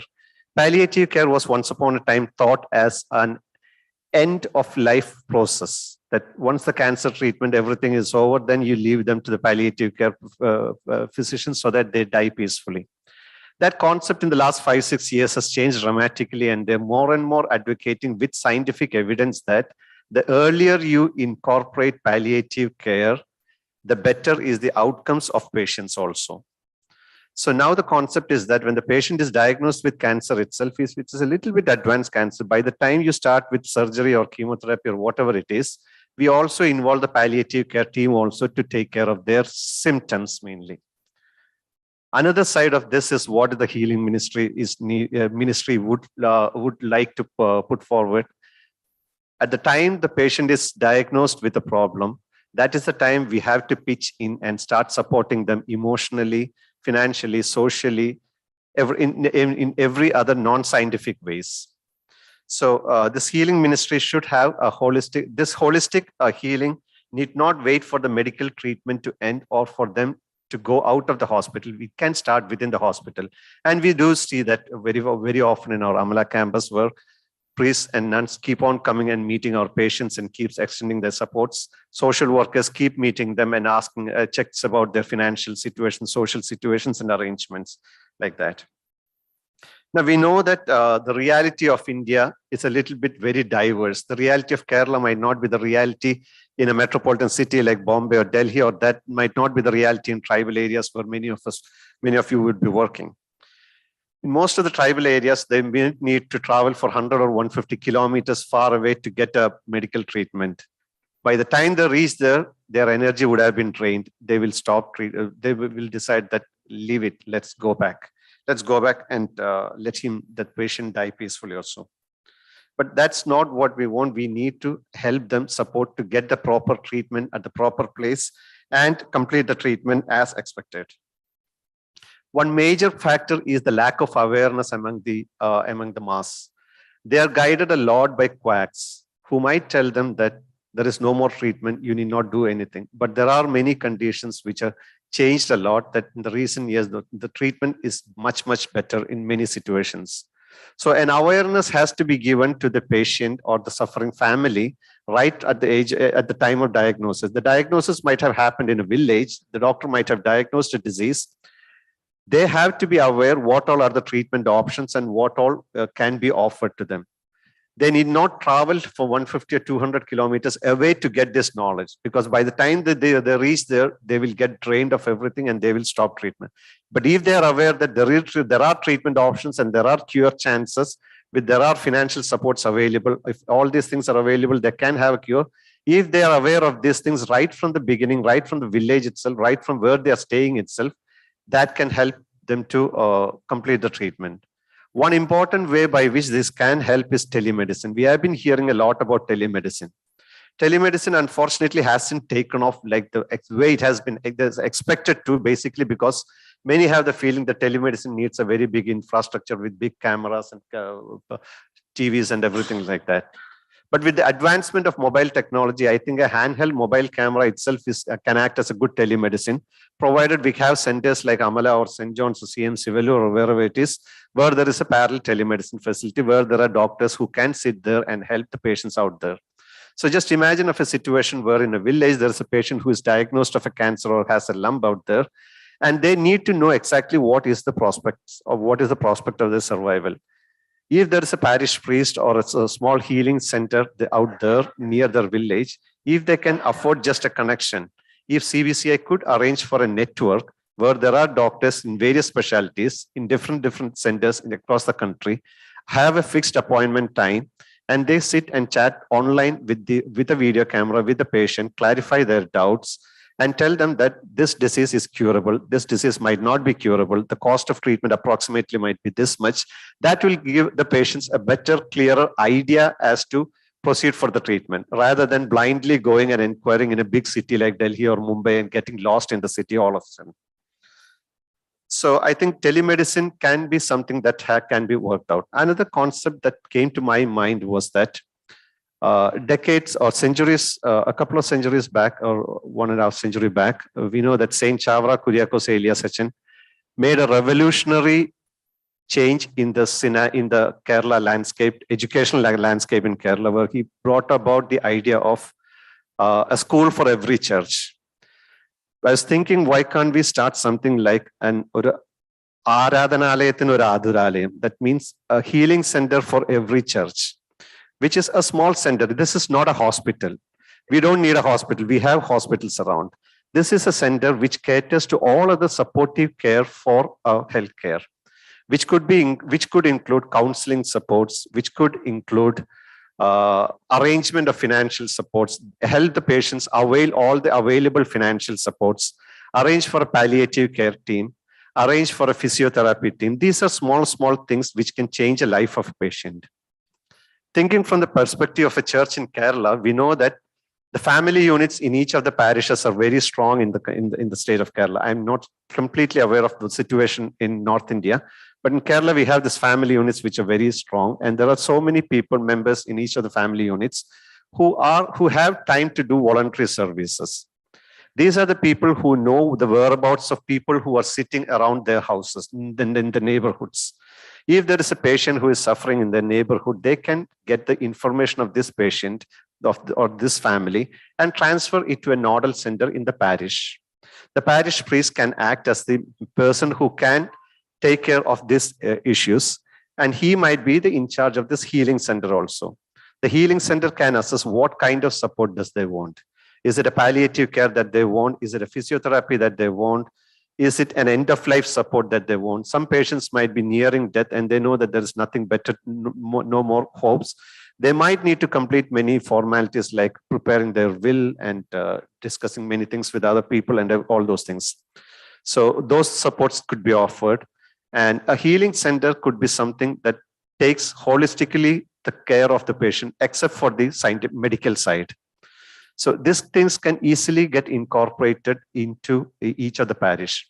Only thing is that we need to make it very systematic with typical protocols, so that in this world where the legal hassles are a lot, we need to make it really protocol driven, and basic training for the volunteers also needs to be given.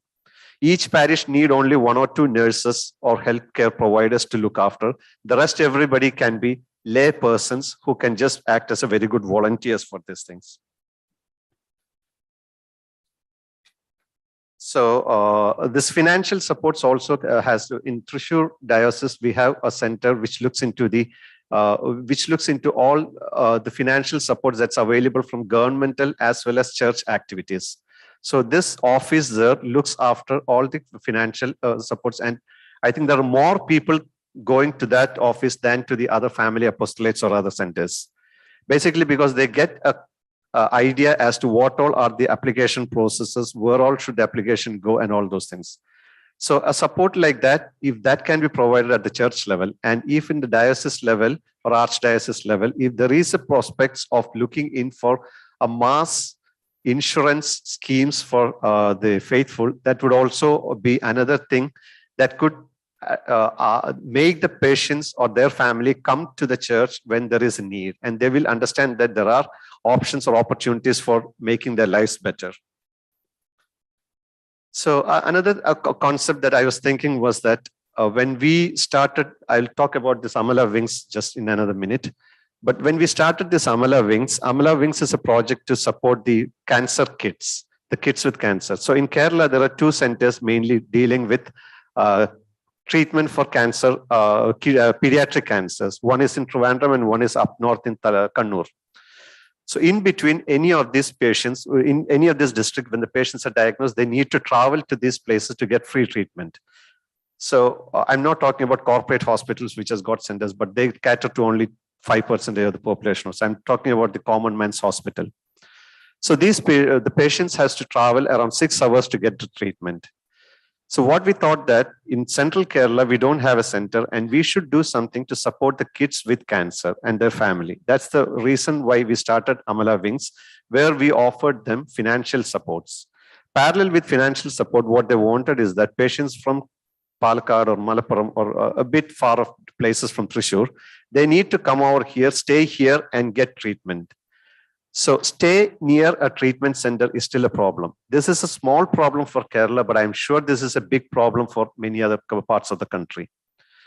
If we have churches which have a small an office area where we could arrange for 4 or 5 additional rooms, especially for churches which are very near to big hospitals like St. John's or CMC or Amala or these places, if we could get the churches nearby which could offer 3 or 4 rooms, which could be given free of cost for the patient, that will take 2 big things from the parents. One is the accommodation and one is the finance for the accommodation. Both these things would be catered by the church, and that would be a major help for all these patients. So those kinds of home away from home, that's what the pediatric team called. There are various NGOs coming up with this kind of projects. We have one in between the Thrissur Medical College and Amala. In one place, there is a house that has been rented by one private NGO. And they are doing some things like this. But for us, it's an easy thing to establish this infrastructure, it seems. So that's another thing that could be done. Now, what happens when the patient goes away from the hospital back to the home? That's where the healing centers could play a major role. they can go and just register themselves or just inform the parish that our treatment has completed and we need some supports. The healing center can automatically take care of these patients. So this is in brief what comes to my mind related to the facilities that we can offer. Please feel free to ask doubts because there is each of these things has got so much other micro things that has to be discussed. So we can either discuss it now or we can discuss it later anytime. Yeah, thank you, Dr. Sunu. I think like it was a very practical and very, conceptual talk. We will take up questions towards the end because we will have certain things to discuss. I think like the messages that he conveyed was very clear cut. The need for involvement of various families in each and every parish, a clinic with a church concept, and probably the better utilization of telemedicine and aids from very reputed hospitals under the church. I think like at this juncture, Reverend Father Julius has an important offer to make. I hand over the mic to him. Yeah, actually the telemedicine, when I was in Chai also, we started the telemedicine. And always, as Dr. Sunu was mentioning, we think that we need a high-end infrastructure for that, and we distributed laptops to sisters and all that stuff. But nothing had happened after that. Initially, something will happen. But I think more than that telemedicine concept, maybe a hospital like Amala can support the regions with spending some time for that. Say, for example, all doctors are ready to do that. Our doctors are ready to do that. Maybe we can give a fixed time. And the remote areas, even as Dr. Sunu was talking about small centers, if they want to ask something, or if the regions would like to have some discussions among your doctors, your nurses, or your group, or the diocesan secretaries, we can come and we can offer the facilities that the doctors come in particular time, can give some slots, and we can. And this is an offer from Amala that we can spare time. We can ask the doctors to spare time for the regions. We can seriously think about that in the afternoon. How can we take forward this concept of telemedicine in our regions, not in a bigger way? See, now telemedicine has taken it as a marketing strategy by the corporate hospital. We are not talking about that marketing strategy. We are talking about to the remote areas of our regions. How can we use this telemedicine? Maybe I can ask the St. John's also, Jubilee also. These people also will spare with us. They will also arrange doctors, talks in between, and maybe that will be useful for our regions that we can discuss in the afternoon. If you permit 2 minutes, I just want to say one more thing. So this is just about some numbers. I forgot, I just wrote it, but I just missed it to speak about it.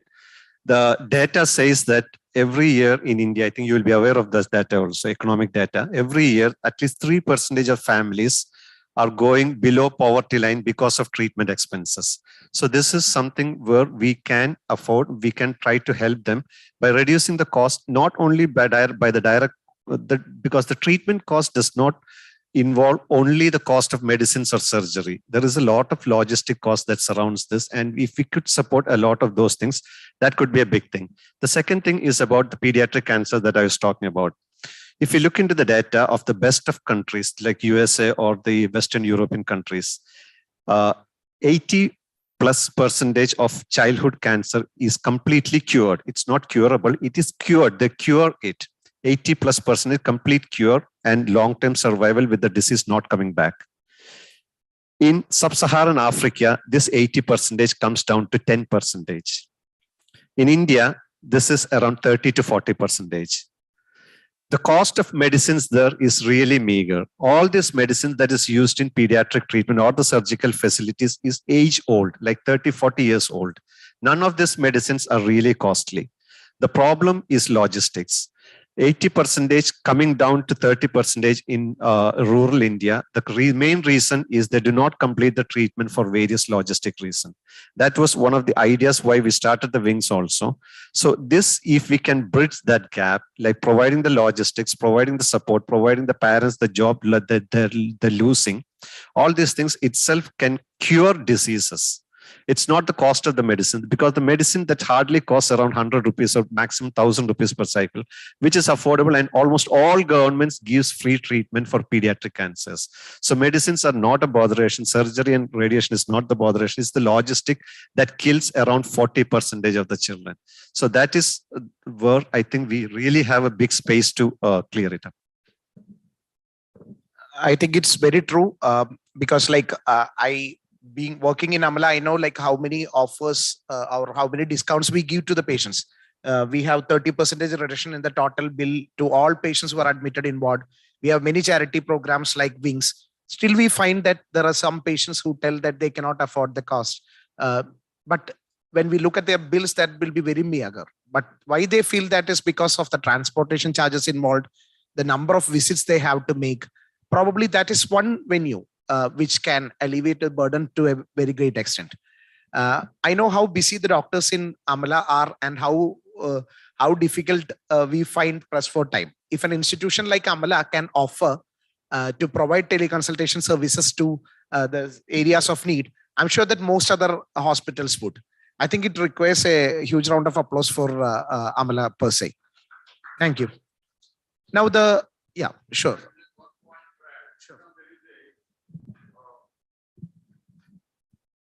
Group of people in Calcutta, I am sure some of you know, Global Healthcare.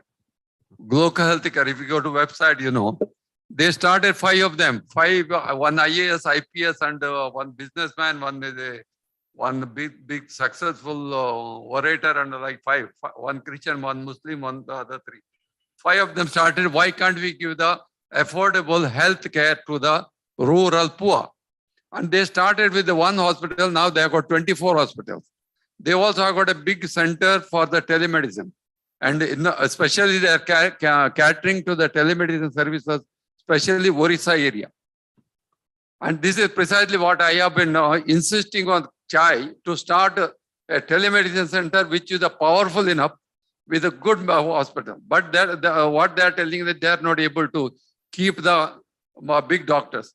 Then if the place like Amala, if suppose, because you have got so many doctors, it's not that all of you should need to sit in the center. If you give a specific time or specific day, it can cover even in the several parts of India. Now coming to the parish level dispensary, see north, we have got by and large every parish, every mission center, we have got a health centers we had. Now with the clinical act, we are all closed down. This is a very unfortunate decision on our part. That has to be revived. And in the, one of the ideas that a rural poor, where we have to get a tablet, they have to walk 25 to 50 kilometers. This medicine, if suppose a health center is a big help. Even in COVID time, they pay our sisters, efficient sisters have cured more than 100 patients per day. And they have made them to survive. In spite of, although many people have died elsewhere, those who came to him, they survived. All because of the commitment.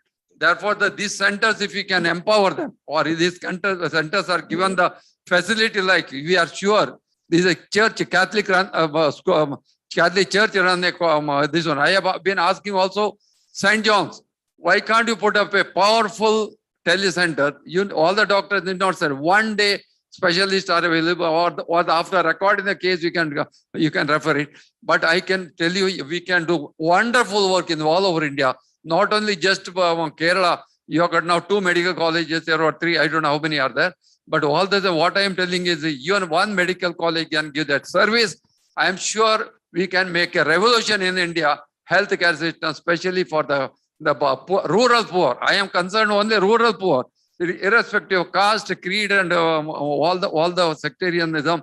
Away from that, because everybody wants health and they want care. And I am sure if this can be promoted, I am very, very happy to hear from you that this is possible. And also a suggestion that every center should have every church could have a health center. We were having, but we have closed down. That is what I want to discuss today in the afternoon, how to go about that. Very true. The doctors also can listen, because Bishop Jerry, though it is closed, you have taken another step to continue that. Maybe you can say that the doctors. That is the law. Now, since 1936, we have been running the health centers. Health centers means we opened a dispensary. Sister was there and medicine. People came and took the medicine. 10 patients, 20 patients, 30 or 100, 100 patients, 150 patients in a rural area where they have to go. Otherwise, 35 to 40 kilometers, 50 kilometers, they have to go. Therefore, we were having, in my diocese, we had 32 health centers. And effectively very popular, and people with the minimum, they could get the medicine and they were healing. If it is anything serious patient, immediately we take a taxi and send them to the government hospital or a private hospital. We have got 1 or 2 hospitals there. But this was a great service. When the clinical act came, then we had to close down. Now I went to in search of the alternative. I went to Calcutta, spent 1 week, visited all these hospitals, the local hospitals, and sat with them about 4 hours with my with 2 doctors from Chai, myself and my health secretary of my diocese, who is the director of my hospital. We went there. We sat 4 hours. We could see so many patients from Orissa rural areas where sisters are running the health centers. They were showing the thing, and doctors sitting there in their office, head office, they could give their medicine and go. There only I found there is also another concept has come, dispensary. You know, dispensary is you on the Delhi dispensary very costly, 22 lakhs for dispensary. But the doctor will give a button and the medicine will come down. Only once a week you have to update fill up this one. So that is another concept, which that was the telemedicine, part of the telemedicine. Then I went to AIMS. AIMS, I asked, tell us how you do the telemedicine. I went, then they said, we have selected 2 centers in Madhya Pradesh. Both the centers I visited personally, spent 2 days. But they all said, telemedicine center is good, but nobody is practicing, Father. Don't get fooled up. You can put up a center to show to the government, but nobody is practicing. Then I came back very disappointed. Then I went to Bombay. Bombay, I met on the pharmacy college. That lady happened to be, he's a doctor. What is the pharmacist? She's a, what do you call that? Yes, the doctor, she's the principal of that pharmacy college, which gets about 8 to 10. Every year they get 8 to 10 ranks from Bombay University. So she said, Father Bishop, why you run around? You open a pharmacy. If you open a pharmacy, you have got a straight away advantage. One thing that no government officer can check you, because and you have got a right to sell. All these years you are running the health centers were illegal. If some government had to check, you would have been, your sisters would have been behind the bars. First thing, you put up a pharmacy, then you have got a right to sell, and a pharmacist, that is 2 years training, he or she can sell, give the medicine, nearly 50% of the medicine for the headache, stomach ache, and ordinary people, rural poor who are sick. You can give. And once a week, once a month or once a week, some doctor from the neighborhood or some town, you call him 10,000, 15,000, 20,000, you pay. Once a month he comes and goes. That means all the requirements are full. And only thing, GST you have to be paid to the government, other government will catch you. That's the only thing, a precaution you give. And scheduled drug you don't. And with that, I opened about 24 centers I opened, and effectively functioning, no problem. Drug inspector came, they checked up. They only checked whether we are paying that GST or not. That we have told from the beginning, we have to pay that GST. They said, perfectly all right, go ahead. Now I have to open another 24. What I mean to say, ways and means have to be found, and we must make our health centers, because this is our commitment of the church for the poor and the marginalized. This is what I have to say. It was truly amazing and inspiring to listen to the efforts you are making. Yeah, in our hospital, also in the medical college, our students, from 3rd year onwards, they are interested with outreach programs. They are interested for 7 houses. So this can be expanded also. We can ask the community medicine group. They can also expand it. These programs can be, because in Trishur, yeah. Yeah, that we can think of.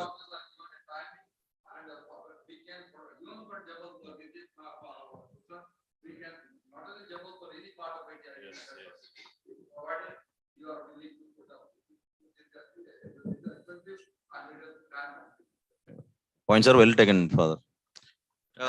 We were having one outreach program, Dr. Betsy is there, Arch, where we made an idea like one student will be responsible for 7 families or 7 houses in Adat Panchayat. We found out like around 700 families are there in Adat Panchayat, and we have 100 students uptake every year. So one of the batch was given the health responsible for that family, and that phone number of that student will be taken up by these 7 families. So one student will be responsible for 7 families, whatever occur in their families, like any mental breakdown or social breakdown or physical breakdown, they call up this student and get the help. That way we can think a lot of possibilities. It's there. Thank you. I think like in the message is like, in case we search for opportunities, they will come to us. If we sit thinking, despising the system, I think like nothing will happen. I'm sure that more concrete discussions will follow in the afternoon session. I think like we will have brilliant outcomes for the conference. Dr. Sunu has something to add? I just want to ask Father one question, one thing. Yeah. With the new law that has come for the Clinical Act, there is definitely restrictions for pharmaceutical products, but I'm not sure. I just want to know, is there a restriction for palliation or counseling or physiotherapy in this sector? No.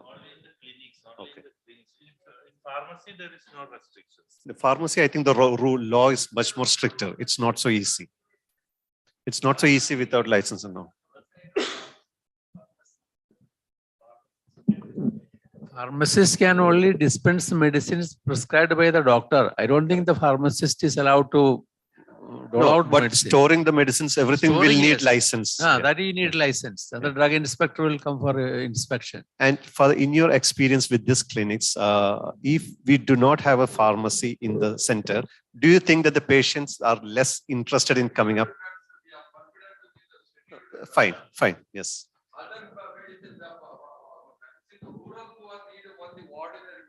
Right, yeah.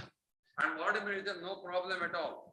Therefore, we have done, last 3 years we have been doing, and during the COVID, we did very good service. That time only we had only 8 health centers only we got to that. Before that, we got this, our pharmacy. But we did a wonderful job with no problem. Even the drug inspector said, "Arey, my dear, you are," because I know in the north, every shopkeeper and those who are selling the medicine, they are giving the medicine. Correct. Yes. Patient go there and they take the medicine. They don't come to the doctor. Yeah. That's what I want to ask you. I just want to know the attitude of the patients in Kerala versus in Kerala, if you're going to give something free, they will come.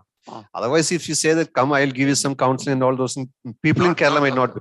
Is that the attitude like that in the patient's perspective? For us, the people come to, especially for where the sisters are running, they flock to they come. No problem. And if they can give a better service, they will be more happy. Yes. But this is a kind of a, health center. Health is I always, you're all Catholic, I suppose. I am asserting. Health is the gateway for the evangelization. What is evangelization? To making known Jesus to everybody. And health is the best means of, second, all other things are second means. Only health is the best means. Because everybody needs health. Thank you, Your Excellency. I think like we are all Catholics and we all agree with you that health is one of the best ways of evangelization. Just last Sunday, we had a discussion here regarding medical legal issues. And I think like now there are clear-cut concepts and rules for telemedicine prescribing as well. So not every disease can be treated through telemedicine, but there are definitely certain venues. And I think like more things can follow, more discussions can follow. Since we have we have to take up another important issue, we stop short of our discussions right now and we move on to the next pressing issue that we face. That is outside the hospital, that is life outside the hospital. Not every patient requires treatment in the hospital. There is a big venue for rehabilitation. That is after the hospital, what the patient has to do. It may be due to a physical health. It is because of issues regarding mental health, some drug addiction problems, many issues. I think like we have the best person to speak up on this regard. That is Dr. Mary Ann, who is our consultant neurologist. And she deals with such patients daily, and she will be able to contribute a lot regarding the problems which such patients face. Over to you, Dr. Mary. Thank you. Reverend Excellencies, fathers and sisters, and my friends in the audience. So I thank the Almighty for the grace for having allowed me to present before such an august congregation. And I also thank Reverend Father Julius for giving me this opportunity. So we have already heard from Dr. Sunu and Dr. Ennis regarding the various phases that the patients go through as they face their illness, and how they can be actually encouraged to approach the church for help in further needs. So at present, we as the part of the church, we are standing at a very critical point of time, and the healthcare is changing every day. So we have to take up an active role in promoting healthcare. So if we think of the concept as church as a body of Christ, so not only the clergy, but also the doctors and the parishioners, everyone is actually a part of the church. So every person actually has a role to play in this field. So if we just quote the Bible, probably in, according to Saint Luke, so what Jesus did was he appointed his 12 apostles, but also it says that he appointed 72 others, and he actually separated them and sent them ahead of him to the towns where he was planning to go. And so he told them, you heal the people there and tell them that the kingdom of God is actually coming to you. So even Jesus, actually the concept that he wanted to put forward, that complete health, whether it's mental, physical or spiritual, everything together will complete the health process. So actually, so healing and being healed, it's a continuum. So what we do in hospital here is I'm treating the patient, I'm sending them home. So only after going home, they are going to face so many problems. So they may not have the medicine to buy, the money to buy for the medicines. They don't have caretakers to look after them, or they don't have they don't have the material needs to continue their treatment. So the church has to look into each of these issues from the grassroots level itself. So one thing that one eminent Christian speaker said, his name was Hilary Ziegler. So he said, so we have to identify the root of the problem. Then only we can actually go ahead and treat the cause.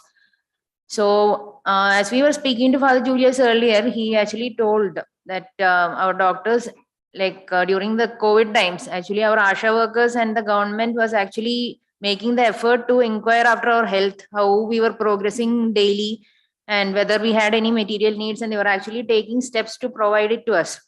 So, but actually we never got any call from the parish. So is that actually a problem of the parish or something else? So I think in our crowded areas, probably there is a lot of people in the parish, and the vicar himself may not be able to go and search out for all these problems. So what we need here, so it's probably an alert system that the parish comes to know about that their members are actually ill or in need of some help. So we already touched upon this topic. So we have those unit meetings in the evening. So they should not end merely as a social or a spiritual event. So actually the unit members themselves, they should be alerting the unit heads regarding the problems of all the participant family members. So many families, actually in Kerala, we have a lot of pride going on. So many families are actually even ashamed to own up that they are having some problem going on. Or it may be just a old person who is alone at home. He needs somebody to spend some time with him and just to give him some mental and spiritual support. So all these things. So in this day, again, media is very prominent nowadays. So we have WhatsApp groups for everything. So actually with the parish, we can start off a single WhatsApp group regarding just for the health of these people. So the unit members can alert the vicar regarding these people who are in need, and they can take the steps which are needed. So one another problem which I already told you. So actually the church body or the healing ministers alone, they cannot deal with this problem on their own. So they need the support from everybody in the community. So work distribution is very important here. So the important thing is, like, even if somebody is in hospital, so again, in our hospital, we started the Amala care systems. We noted that so many old people are alone, and it's all a very nuclear family situation going on nowadays in the new era. And there is hardly anyone to take care of the old age people who are left behind in hospital. And the children are not able to go for work and their finances are affected. So we have done this program so that we are arranging somebody from the hospital who are minimally trained, and they can stay with that person till he gets better and goes home. So probably this thing can also be extended into the community. So it can help in preventing the care burnout, which Sojan sir already mentioned earlier. So one more thing which can be done is forming of volunteer groups. So again, from the units, we can actually collect interested healthcare professionals.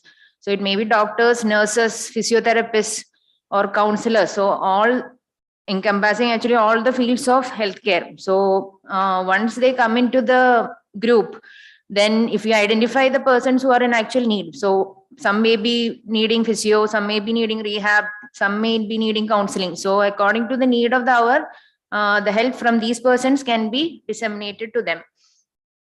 So in the West, it has been noted that there are actually parish nursing ministries. So actually trained nurses are actually kept as the head of the nursing ministry, and they actually disseminate information to the lesser people. So they may not be trained. Actually, if they're interested, one can learn to do anything. So they train the people from the community. So it may be only a minimal thing. So we can teach people regarding prevention, regarding detection of diseases, and the cardiovascular diseases are rampant. So just a glucose monitoring or a BP monitoring can be done even by a lay person if they just learn about it. So once we do that, we can identify a lot of disease which is going on within the community. And again, other problems which families face. So that is regarding the daily care of a patient. So some persons who are bedridden, for example, after stroke or after major accidents, they may be developing bed sores. They are on catheter, Riles tube. So how to take care of the bed sore, how to change and clean the catheters, and how to provide Riles tubes. So this all can be taken up by the lay people in the community. And one more problem which we commonly see in OPD. So we treat the stroke or we treat the cardiovascular disease. We treated a gastrointestinal disease and they have gone home and they are feeling better, and now they have completely stopped taking the medication, and finally it leads to a recurrence. So this may be due to mere ignorance, or they may not have the finance to deal with it. So as father was already saying, so especially in the rural areas, we have to get the medication to the people. And also we have to teach the people that this medication is needed on a regular basis.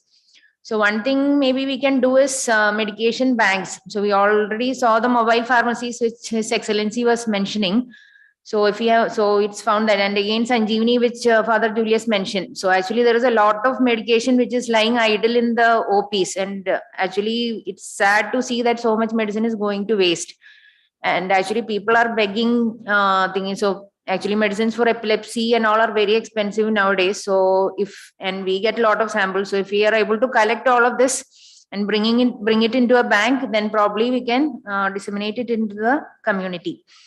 And another problem is regarding drug rehab. So we all have a lot of campaigns saying we have to stop alcoholism, but the root of the problem is probably lying within the individual itself. So we have to identify those parishioners who are suffering from such issues, and and all these problems with rehab is they can relapse. So a continuous monitoring is needed for all these people. So you can actually encourage them and come and ask them to come and report to the church. So you can maintain a small, so like father said, there may be a healthcare unit adjoining the church. So any trained counselors or psychologists who are available in the community, whenever they're free, they can actually follow up with the patient so that they don't go into relapse. So one more issue we have seen recently is actually regarding vaccination drives. So many people actually, after the first phase of COVID was over, lots of people were worried. So after taking the vaccine, they are having multiple health issues. they're having body pains, or some people started developing strokes as a result of the vaccine, and they began to go back. So there are a lot, and not only COVID, so even regarding the other vaccinations also. So there are a lot of misconceptions going around. So people, again, even laypersons can be trained to give information regarding vaccination to the people of the community. And as Sunu sir mentioned, again, physiotherapy. So that is also a very important part. So once the stroke is treated, patients are still bedridden. So even if the stroke is healed, they need to take a long time of physiotherapy to actually get back onto their legs and go about their daily issues. So probably again, physiotherapy centers, again, along with the church. So there are a few churches in Thrissur were actually having certain small physiotherapy centers. So the willing physiotherapists are coming and actually providing the help to the patients over there. And one more thing is, actually, again, I already told that old people, they're very alone most of the times in the houses. So we can arrange daycare centers for them. And again, other need of the hour is probably children with special needs. So like in our CMI school, Devamata, they have a place called Darshanavida, where all these children with special needs are trained and taken care of during the daytime. So again, the caretaker burden is very high in this group of patients. So actually, we had a patient here with adrenoleukodystrophy. So actually, his mother was actually a staff over here, and she was like the sole earning member, and her husband was actually taking care of the child throughout the day, and their finances were severely affected. So she was telling me, I just wish that one day I could just get some 6 hours of continuous sleep. So that is how tired that these people are becoming. So ultimately passed away last week. So she was just telling me.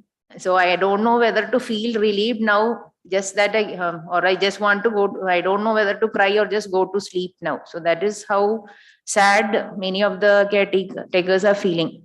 So something in the way. So even these volunteer groups, they can just go and take care of the child for some time while the caregivers are taking some rest.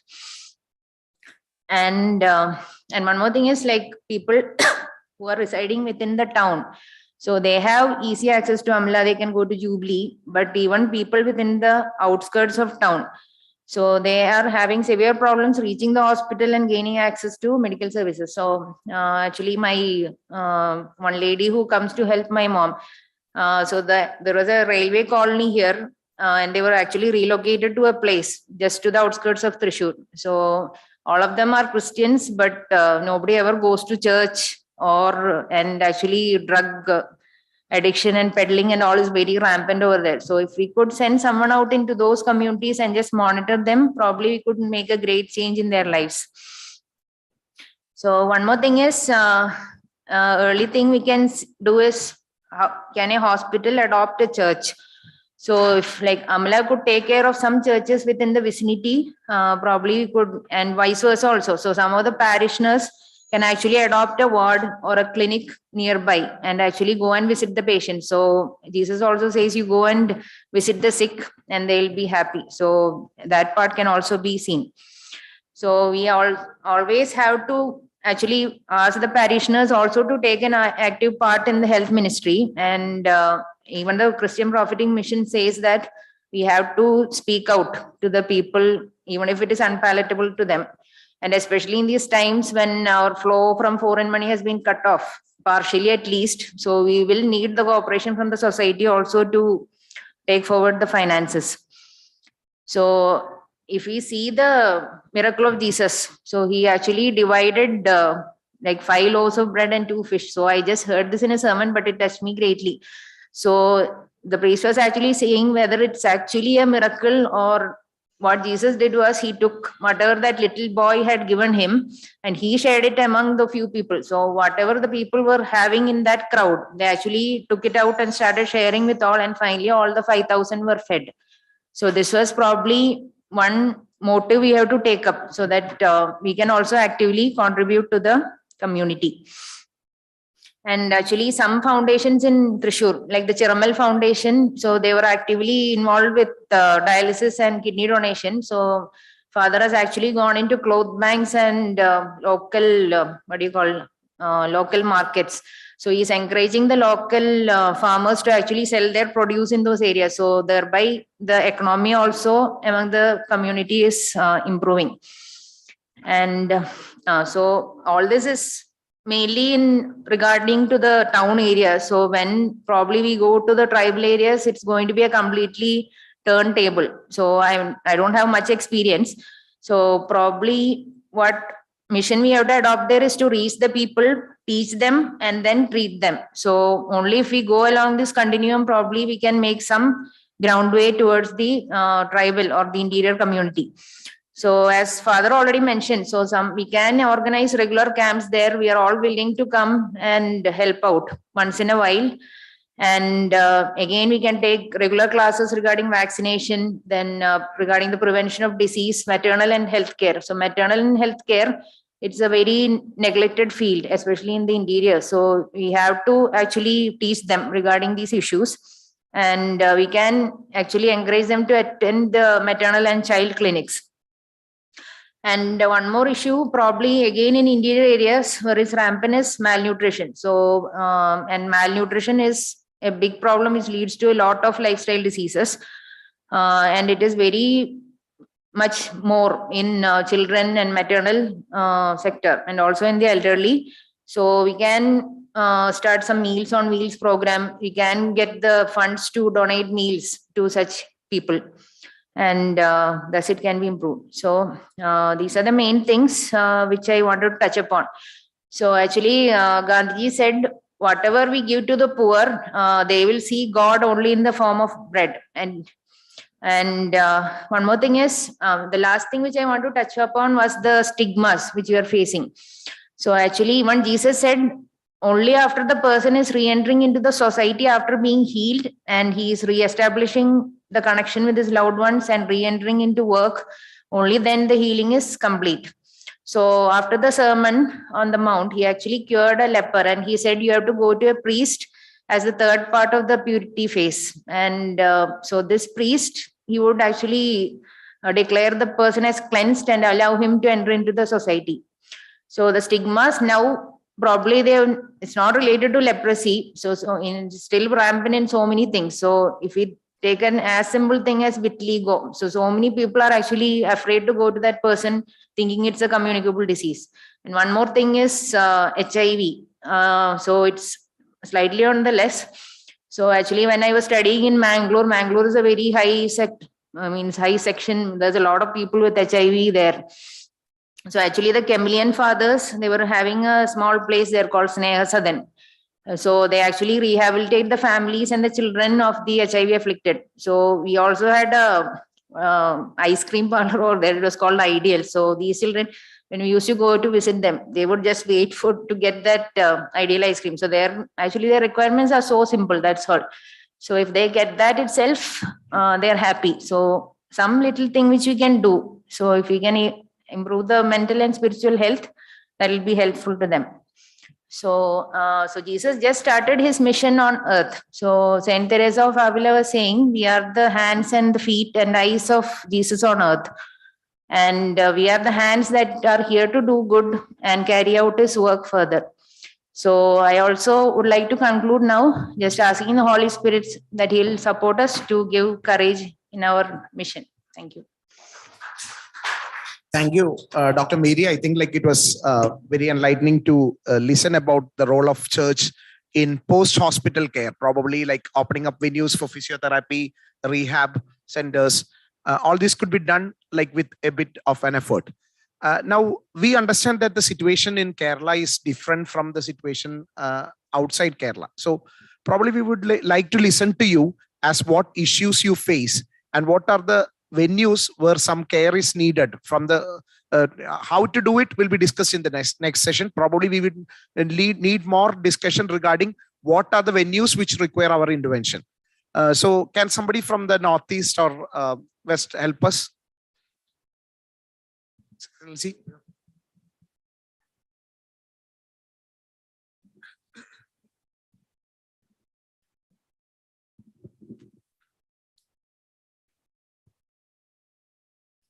Yeah. Northeast, Bishop was saying, better say how many dioceses, because people think that Northeast is one place, no? Kerala and then the Northeast. But it's not that way. The Northeast, we are 7 states, 15 dioceses. And I can't speak for the whole of Northeast. We have our regional health secretary who's here.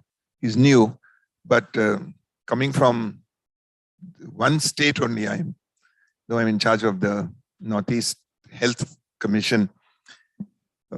I'm in Tripura, Agartala Diocese. And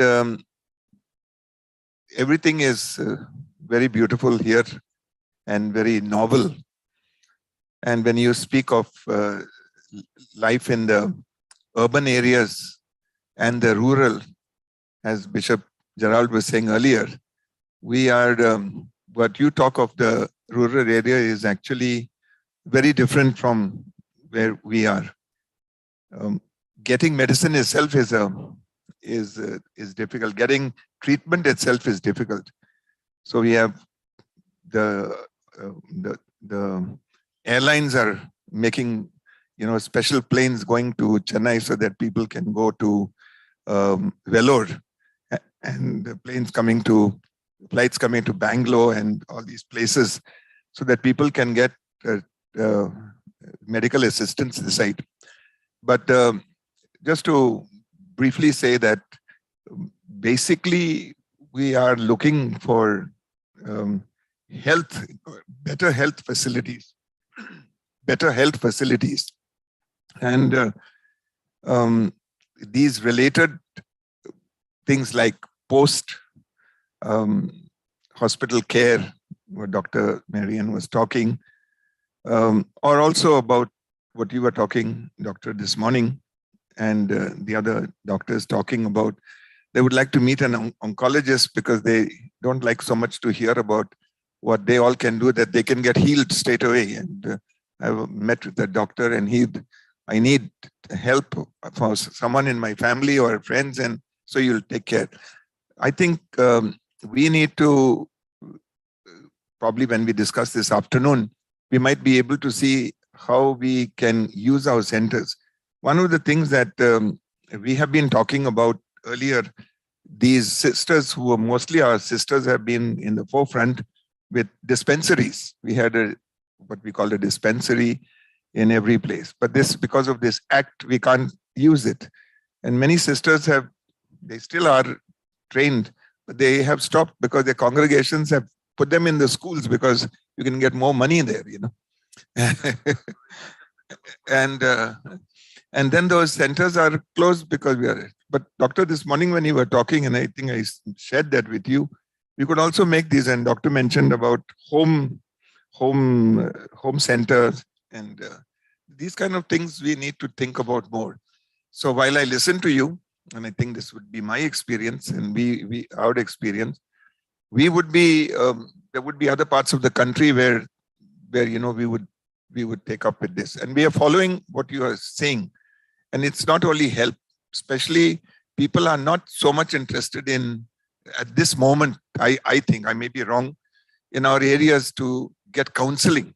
They want more help. These hundreds and people who have come to our centers, most of the time they're not looking for, give us something. So they want something, and the shopkeepers are doing it for them. No? I got a headache. And they have all these generic medicines, and then they don't come with only headache. They ask for some things here, and these guys can give. But we couldn't run our center like this dispensary or pharmacy that Bishop was talking about. I don't think we will be able to do, because we will go against the law. No? And this is where there is this difference. So while I listen to you today, and I keep thinking of what we can do in the different parts of the Northeast. We have 2 fathers here. One of them is a director of a hospital in Manipur, Catholic Hospital, CMC, there. And we have to find out what we will be able to do. We have no hospital in my place, which is there. So our people keep going out. But in short, to conclude, I would like to congratulate you all for sharing, and of course Amala Hospital for what you are doing. and for having this meeting here and sharing the expertise. I've actually heard you online when we had one earlier meeting during the COVID times. But we thank you for what you do and committed. And I would like, on behalf of many of us who are priests and sisters here and bishops and all, congratulate all these doctors and lay people who are more convinced and committed than we are. And so a hand for all of them. And thank you very much. Thank you, Your Excellency. I think most of you have shared about the ministry that the church is supposed to undertake, and new and innovative way that we need to organize in the dioceses and parishes. It is true that most of the sisters, we were running our dispensaries, and due to that clinical act, we had to close down. But I would say we need to think a little more creatively instead of waiting for people to come to us. One of the things that we said is we go. So therefore, we found maybe in our diocese, what we practice is we have in the diocese 4 mobile palliative care, 4 of them, that our sisters and volunteer group regularly go to their family, and all that you shared here, the ministry to the caregivers. They don't just give the treatment and the care to the sick, but they may go once in a week or once in 2 weeks. But between those days, who are taking care of the sick is the family members. So encouraging and helping the family members is very important. And they tell them how to give bath, how to cut the nail, how to cut the hair, and how to put the bandage, etc. So this is a little rewarding and fulfilling. Now our sisters, they concentrate more on new area than the old patients. Only they call them when they want to remove the rice tube or change the other, like a catheter and all that. Those are the immediate. Other things are taken care. So this way, what I feel in our dioceses or in the parishes or in our congregations, if of course we need to be, we need to obey the rule of the country. But when one door is closed, let us expand our mind, think a little more creatively, go into establish something other than, the personal, the expertise that we have, we waste them there. We waste. So that is a way I feel if you think a little more creatively, in this way we can carry out the ministry. True. Thank you for the message. I know like many sisters are actively involved in the ground, looking into various issues faced. I mean, like from your side, what do you feel like the biggest threats are or biggest challenges you are when you are working in the ground? We would like to listen to you as well. Can someone please share?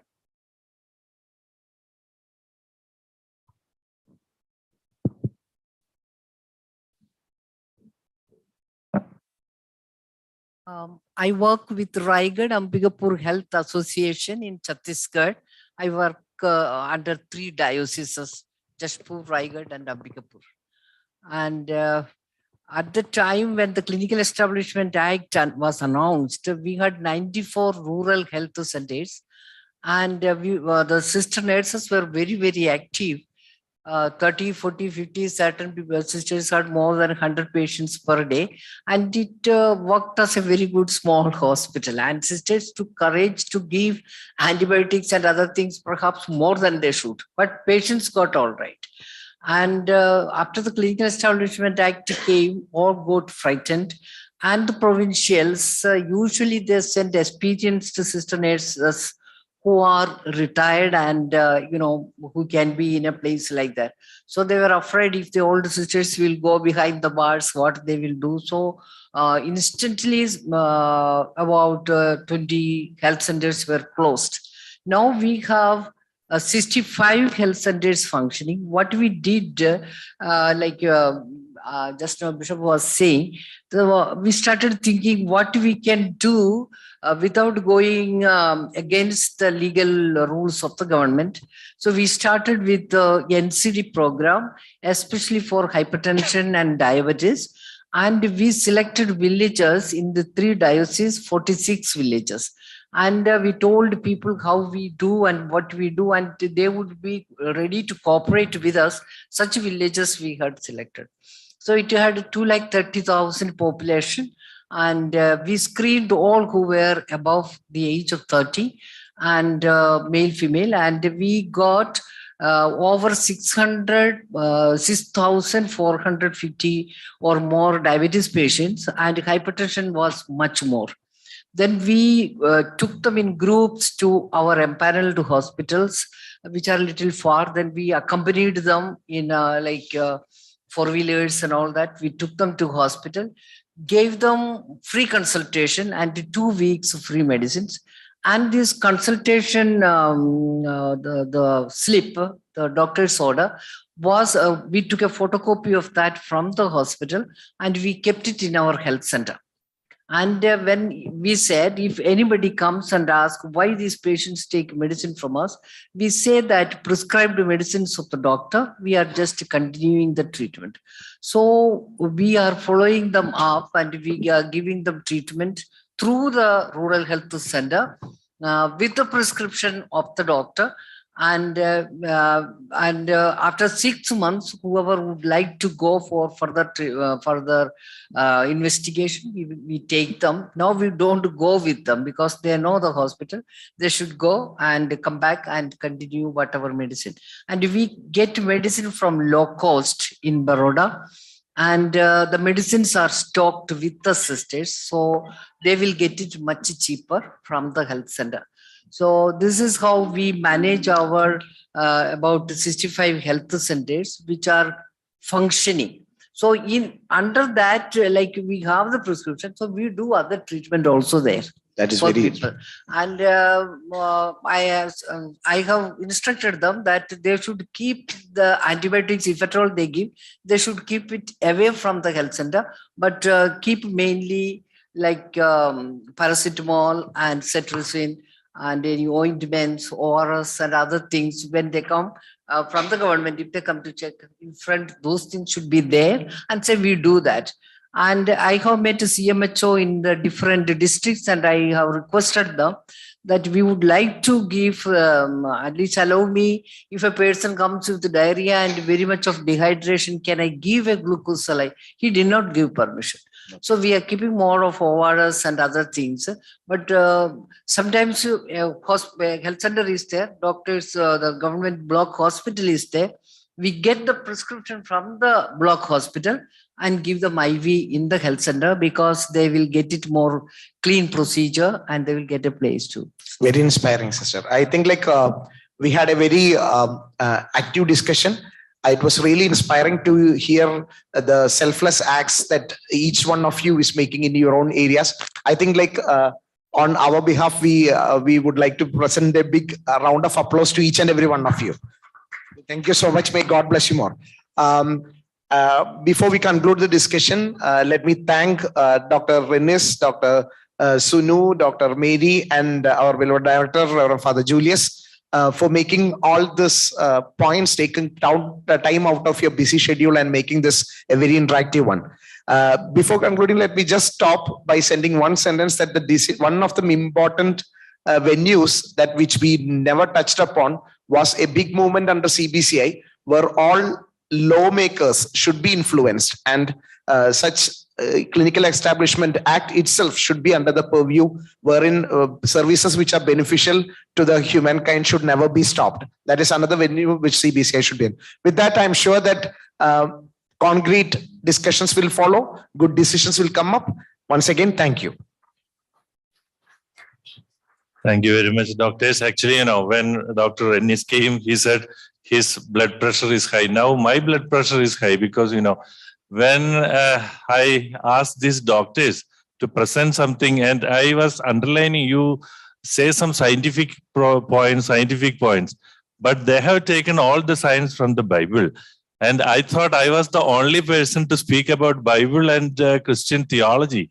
Now, all these doctors were talking about when Marianne was taking all the things from the Bible, all are concentrating on Christian values. Dr. Sojan being a catechism teacher, he was quoting all the Bible. So now I am afraid when I am on the altar how to speak about the Bible to these people. But still, maybe I can try my best. Thank you very much. Thank you very much. And this was an experiment from my side because I knew that a lot of doctors are there with Christian values and who is following strong biblical values. So I thought I will invite them, share their views. That was I really feel I'm very happy about that. You have done your part very well. Thank you. Thank you very much from my side too. Now, okay. Now our program will start again at 2:30. We have got enough time. So I was thinking, maybe it is raining outside still. Maybe we have arranged a big mega Tiruvadira. Tiruvadira is the play that you have watched yesterday, that Onam celebration. It's a cultural event. So we arranged it outside, but unfortunately today 50 of them are ready with that. The staff nurse, doctors, all are there. But unfortunately, we will not be able to do that outside. But they have arranged in the same refectory or the canteen where we had the breakfast. So we are moving to that side. Before that, this is a maybe we can have a walk through the hospital. So we can see, we can go through the library and can take you to the medical college. And slowly, I can take you to the gastroenterology department. That is the new, the fresh renovated area. And from there, we can move to the venue. So it will take maximum of 20 minutes. Are you okay with walking this? We are walking through the building, inside the building. Some steps may be, but I hope you have got mask with you. You don't have mask with you? It is in your room. Josmi, you arrange the mask. You arrange the mask. Once we reach there in the medical college, you arrange the mask. You get the pack. Surgical mask is enough. So thank you. Shall we move then? So that will be good for your health also.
We are in your presence.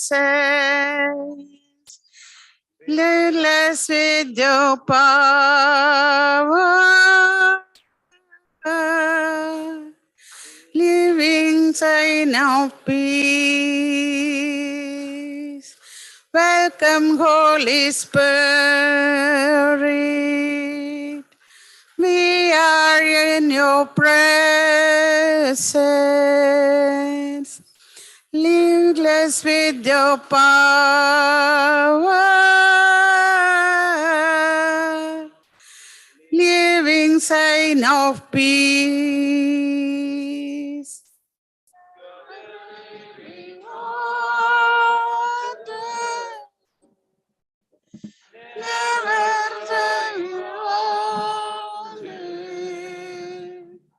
Comforter and counselor, take control. Welcome, Holy Spirit. We are in your presence. With your power,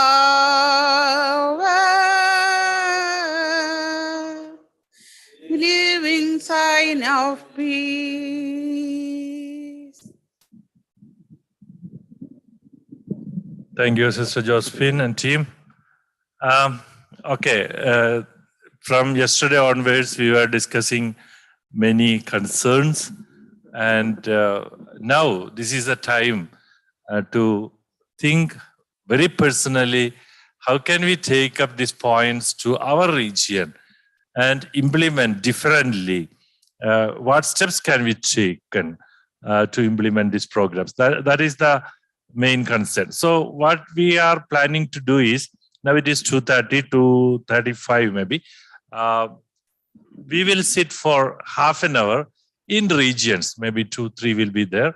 Chairman in 6 regions, the chairmans are there, and general secretaries are there, diocesan secretaries there. Maximum of 3 of you will be there. So if you can sit in one in single table, and if you can discuss these points, these are the major points. Health of the sheep is the concern of the shepherd. Do we have that network in that region? If not, how can we start that networking program? As we say, we have regional offices. Do we have that diocesan secretaries? Do we have that regional secretary? Do we have that diocesan secretary? And can we disseminate this idea through these diocesan secretaries to the grassroots, maybe mission centers, maybe to the convents, maybe to the parish? So that is the expansion. Health of the sheep is the concern of the. Then only it will the ground reality is the parish or the mission stations. Father Jerry, Bishop Jerry.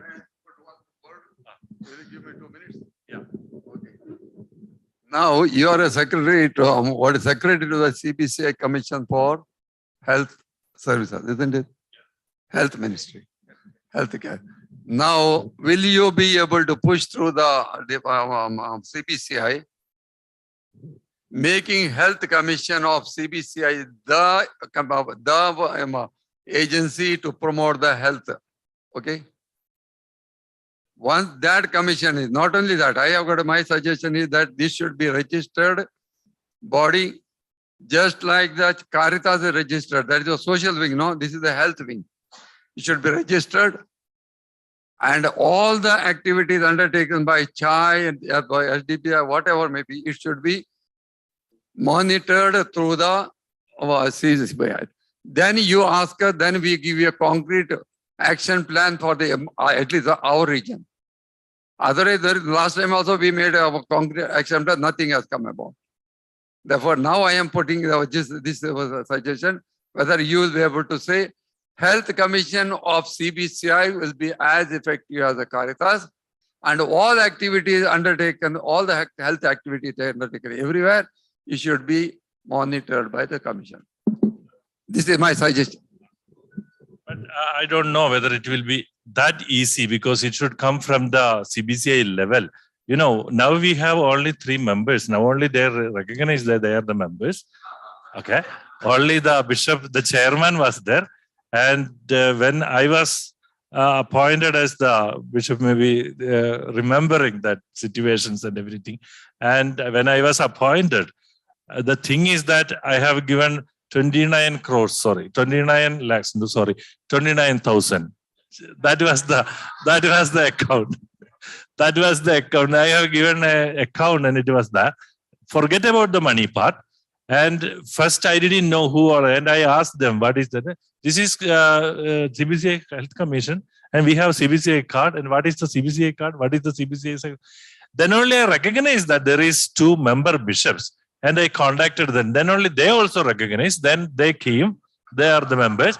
And then we talk with all the regions. And one thing I will tell, once we started this program, when we started saying this and this, the regional secretaries to the regional secretaries, slowly, in some regions, they have started this program at least. In Karnataka, Father Santosh was at that time, and the first time we called the regional secretaries. We identified the regional secretaries. Then Sister Lisa, she may be remembering, I asked her who is the regional, somebody said Lisa is the regional secretary, and even now it is not clear, Father Arogyadas. He doesn't know who is the chairman. And that is, the situations are there. I know the situations. But now you are confirmed. Now, yeah. And slowly, she became the regional secretary and everything is settled. Slowly, these things are coming up. And before that, even when Bishop George was explaining that before him, there was nothing. Then you started doing many things. Then slowly in regional level also we can do. So the first point we are going to discuss is this. How can we do it? Let us empower there. Let us start from the grassroots also. This will be in our back of our mind. And we will insist our bishops and we will see how can we a registered organization body in future. Definitely we will work on it. We will give our suggestions and slowly.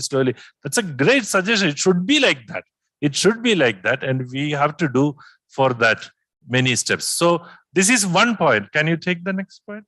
And these are the other 5 points way forward. Healing ministry on patient perspective. Yesterday we have seen what we can do in our region, patient perspective. And healing ministry on caregivers perspective. In patient perspective, when they are admitted in the hospital, when they are diagnosed, or when they are discharged, in that area, what support that we can give, then just healthcare, what support can be given to the patient?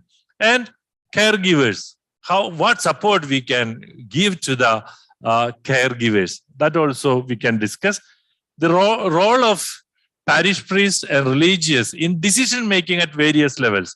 In our area, some people, irrespective of caste, religion and all, I think Bishop George was saying previously, people used to come and meet the parish priest to get suggestions. Now no one is approaching. Why? Can we take back that culture again and again? So that is the role of parish priest and religious. And how can we do the breakdown management if that happens in some family or sick children are there, maybe differently able children are there, because of that they are broken down. So can we do something for them? And breakdown in many people are in the doctors, even the professionals are broken down some places. In that area also what can we do? How can we incorporate healing ministry in Catholic formation? I put Catholic formation like, in our catechism, even in our seminary formation, our religious formation, how can we incorporate? So these are the points. Can you come, all the regions, if you can come in one table and discuss this for maybe till 3:15. Only 6 points are there, these 5.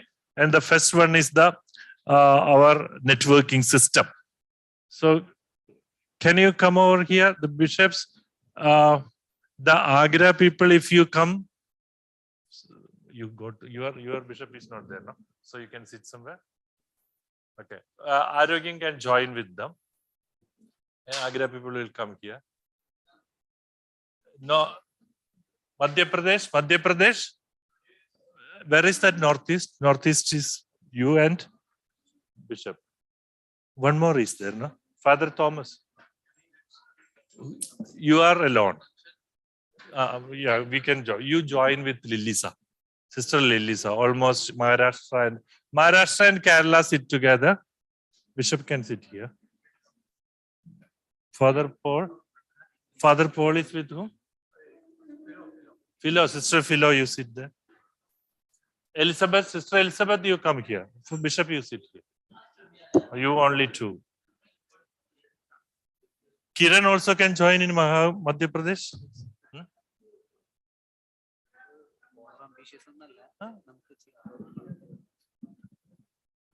So what you have to discuss is not what you are doing now. You discuss on what we can implement in our area. What best we can do. We have got a lot of input sessions, and looking on that, what best we can implement in our area. There are only two. One more is coming. Yeah.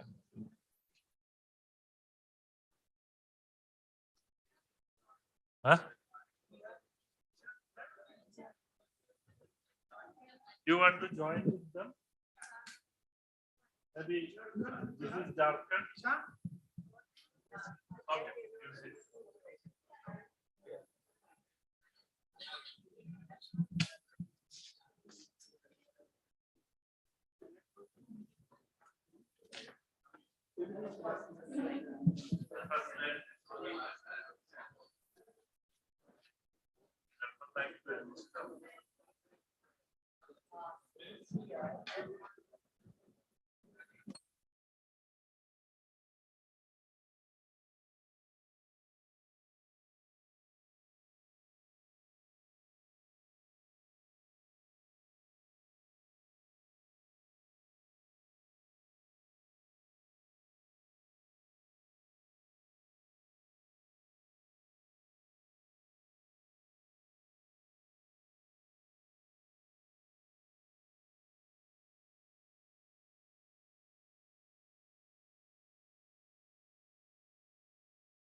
Excuse me, can we wind it up another 2-3 minutes?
Dear bishops, I think it was a serious discussion. Still, the discussions are going on. So maybe we can wind up the. That's true. Anyway, how should we proceed? We have got 8 groups here, and all of you, if you take 5 minutes each, then also it will come almost 40 minutes. So better 2 minutes. You just say. And kindly try not to repeat what others said. Huh?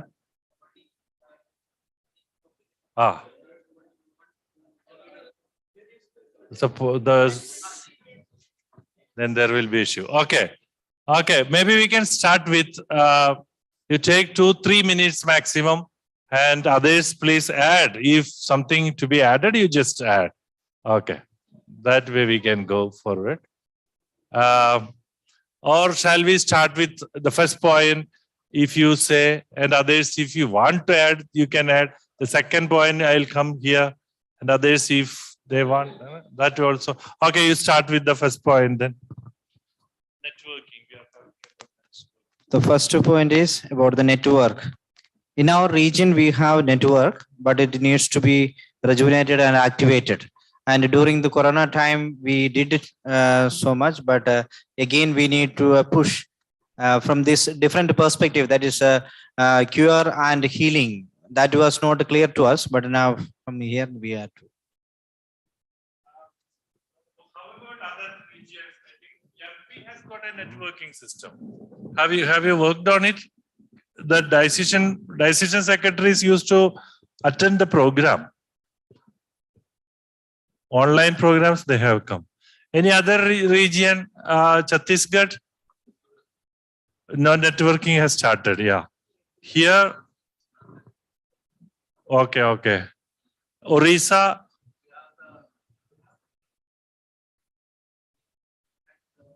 Decision secretaries?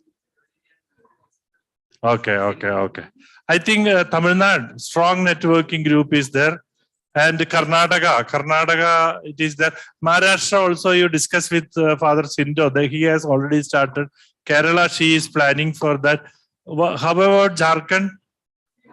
You have that networking system, everything, okay. Diocese. Okay. Bihar, you have got that networking system?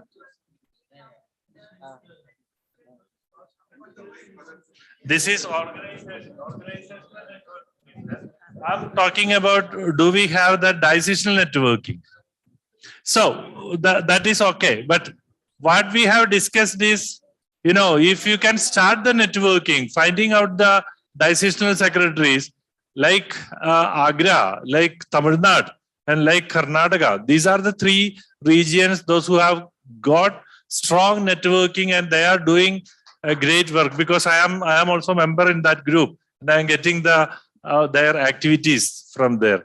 So congratulations to these three regions, and hopefully we can start other regions also. Can start. Once you start, definitely it will have good impact, very good impact. Bishop will advise for that. That impact of networking, because of you have made one way. No, I said in the yesterday morning about the need of networking, because it is useless to have plans unless and until you have the mechanism to reach to the lowest level. And we have the mechanism to reach at least to the door of the diocese now. Every bishop will know what is happening and what are the information, what are the plans that regional health commission is making. And through the secretary, now secretary in the diocese does not have sometimes influence to all the parishes, but slowly we are trying to network with the diocesan secretary in order to establish a parish health unit, PHU.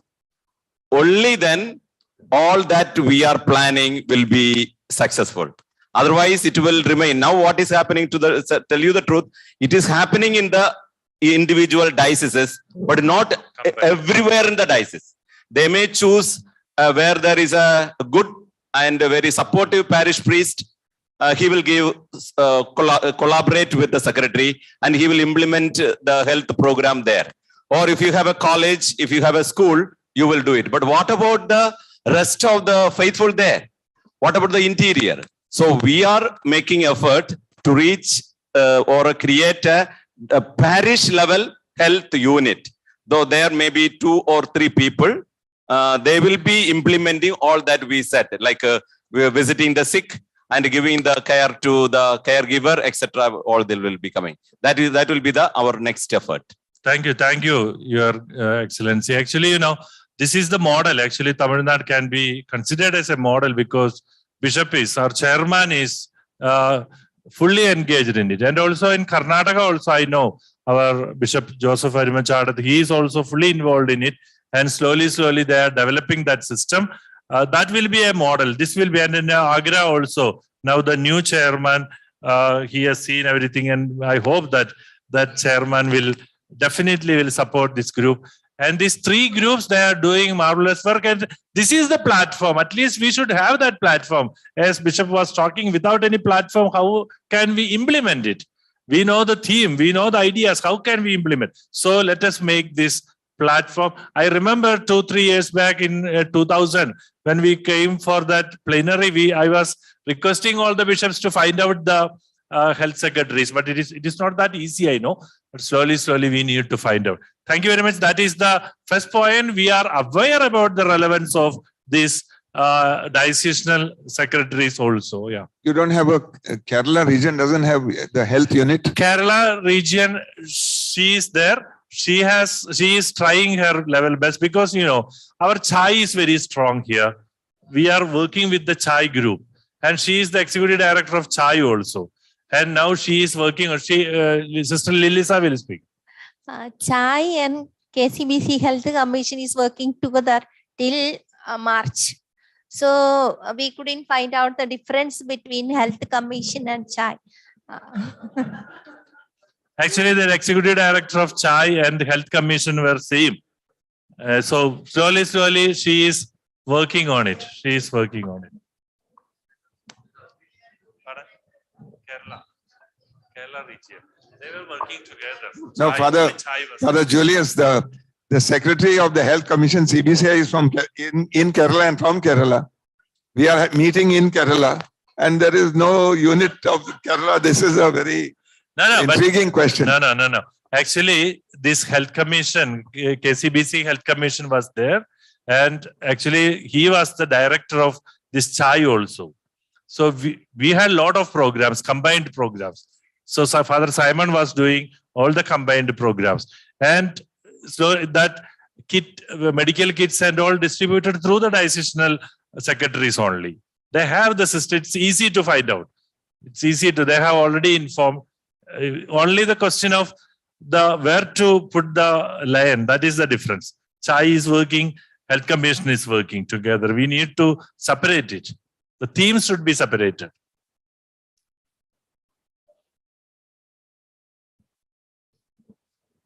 Chai president, regional unit president and Chai's executive director. I know. Some places it is happening. We can go for the next. Go to the next point.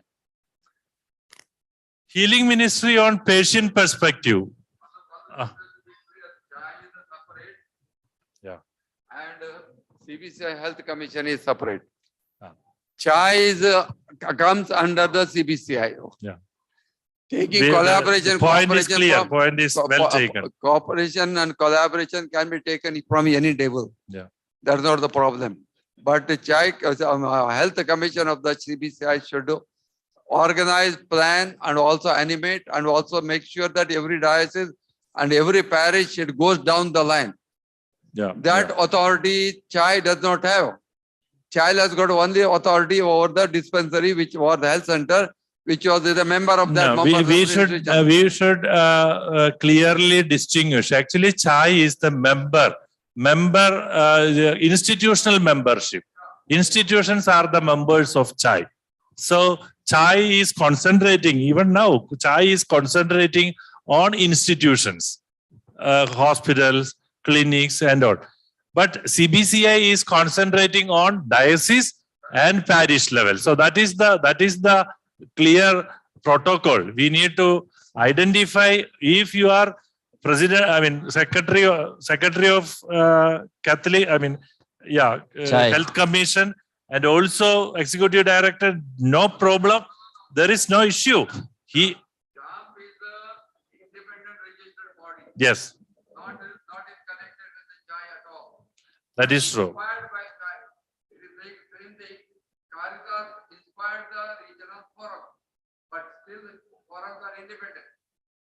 So we need to clarify that we need to be clarified. Clearly, we will clarify it. In Northeast also there is the same problem. We also facing it. The unit of Chai is called NECHA in Northeast, and NECHA is an association autonomous of the Bishops' Conference of Northeast. Because it collects the subscription from the institution. Every year they have to pay. Every health center is have to pay the money. Regarding, I think, dear bishops, just it is very easy to identify the responsibility of both. Chai or a regional unit of Chai, there I believe an entity which is directly oriented towards hospitals, dispensaries, and health related program. They may do patient care, and also they may do activities of awareness program. there. But what I see, our thing is not pearls that curative, like a medicine or a hospital or a dispensary related. Ours is a mostly it is awareness program that we organize before being attacked by a particular disease, that we are making sure about the giving awareness to the different levels.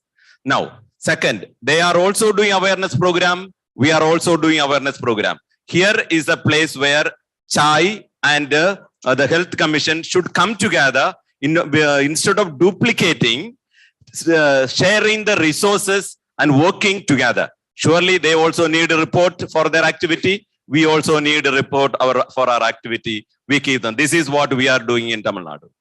Yes, yes. CBCI has a problem with the CHAI. And CBCI wants to keep higher level. No then problem the with CHAI CHAI. will Nothing work with like the that. CBCI. The director is alive in nature, the Northeast unit of 15 dioceses. He started as a health community organization. He started this father. Then the CHAI was working with them. CHAI used this father's unit as a unit for CHAI. Then everybody in the diocese, health means CHAI. Sorry, nature. Nature means health. So they are more independent. The bishops have no control over it. In our region, the nature, the unit of CHAI has a more power and they are doing a lot of work. But now we are trying to do that. Bishops also, I heard, now recently I taken up, the founder is still alive and he is with me now. So he is saying that, no. Bishops should not have interference with the nature. They have to go to CHAI. They have to solve with the CHAI. Bring the CHAI under the CBCI. Then only come here in Northeast region, bring the nature to Bishops Conference of Northeast. Father, actually CHAI, I will tell you, the bishops has no role in CHAI. There is no, our chairman is only the ecclesiastical advisor. I was CHAI president, national president. I know what is CHAI. So CHAI has started as an independent unit and CHAI has taken all the membership, the members of the Catholic Church, all the clinics, 4,000 something, 3,000 something, 4,000 something. So that is the number. And that member, all the institutions are members of that CHAI. And after some, and all these members are subscribing. Yeah, that money also comes to CHAI. And one more thing, serious problem is CBCI doesn't have any projects. CBCI doesn't have money power. CHAI has got projects. CHAI has got money power. So who will come to CBCI if I call? Who will call? Do you know, if Father Matthew calls for a meeting, immediately all the sisters will come, all the fathers will come. Why? He can support them. Can I give any money or I can give money from my pocket only? We don't have any projects. We had projects. And that was the issue. So do we need to go behind these projects? Okay. So if that is the case, we have to discuss the second and third points, because we should make this platform. It will come only slowly and slowly. We can build this platform. When the chairman bishops come, when the regional secretaries come, when diocesan secretaries come, and when it goes to the parish, this will be a strong body, not with money, but with this networking. Slowly money will follow us.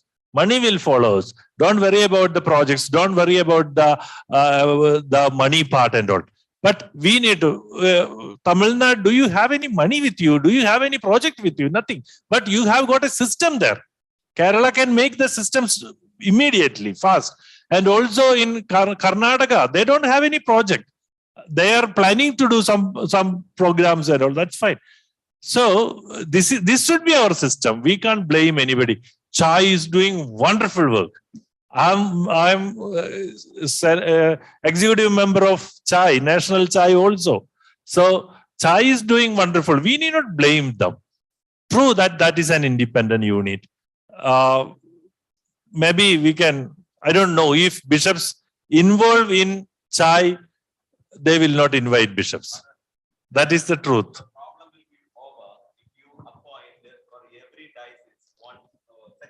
Exactly, exactly. First, you begin with that. 15 secretaries come together, you plan. Yes. Because the diocese is under the bishop. Bishop will decide where the ministries should go. Whom should he take into consideration? So the health commission is under directly the bishops, but the chai is not. So therefore, if we strengthen the dioceses and the diocesan secretaries, surely it is going to work.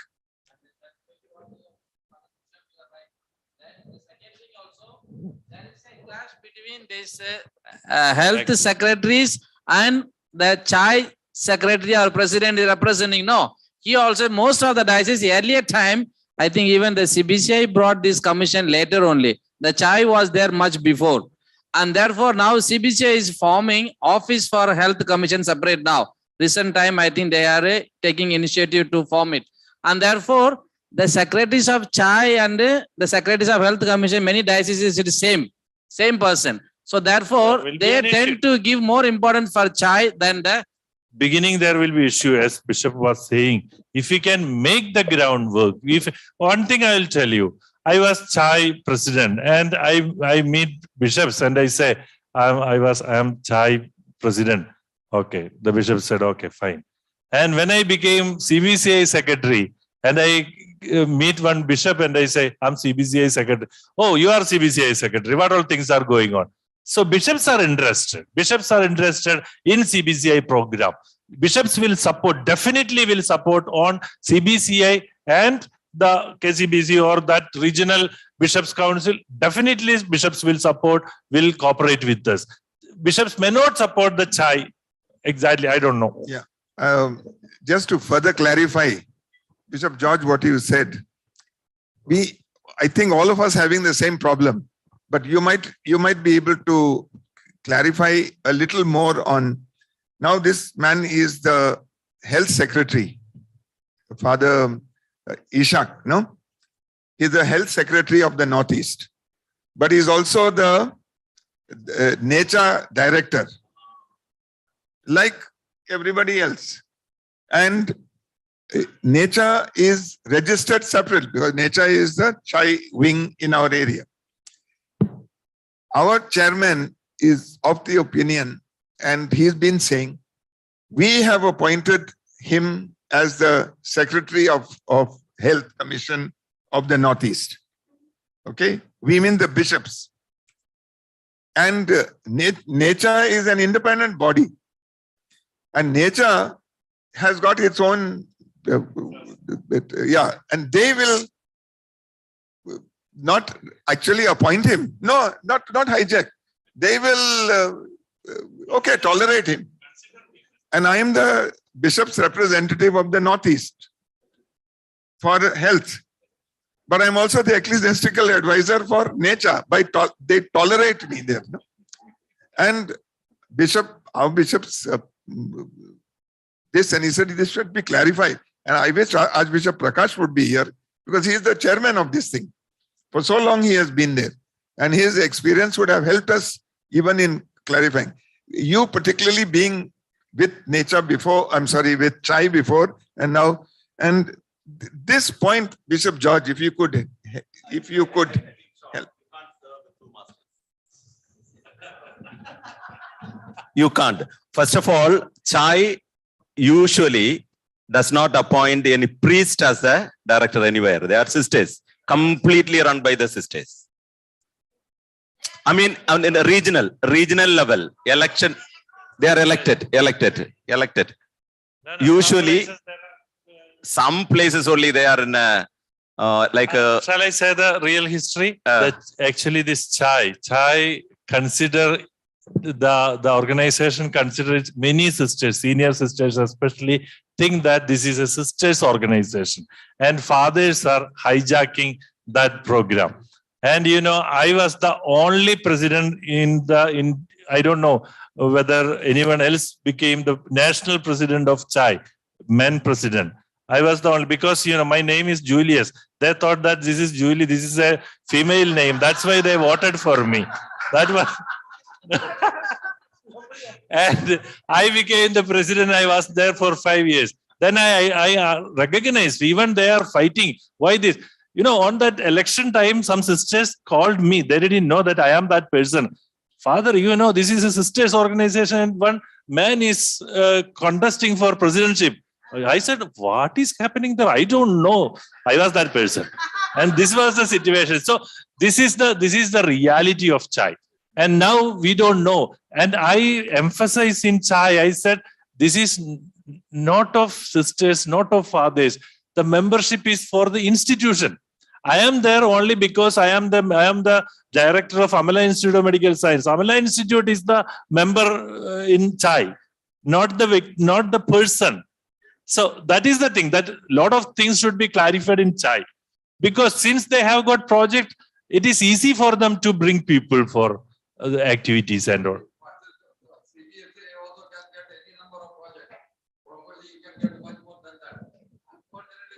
Organized. We are not organized. No, we have not done that. Yes. That's the only thing.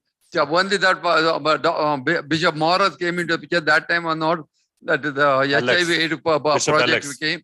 Then also this card project came. These are the 2-3 projects only came. But afterwards again it has gone down. So if you organize Chai, what is the CBCI, that is the right forum, then CBCI has got authority over the inside the diocese, also to the parishes, because then we can build up what the today doctors told that people who are care that, as well as we can set up many things, because every parish can look after this one, man, whether it is city or village. The health can be a part of it.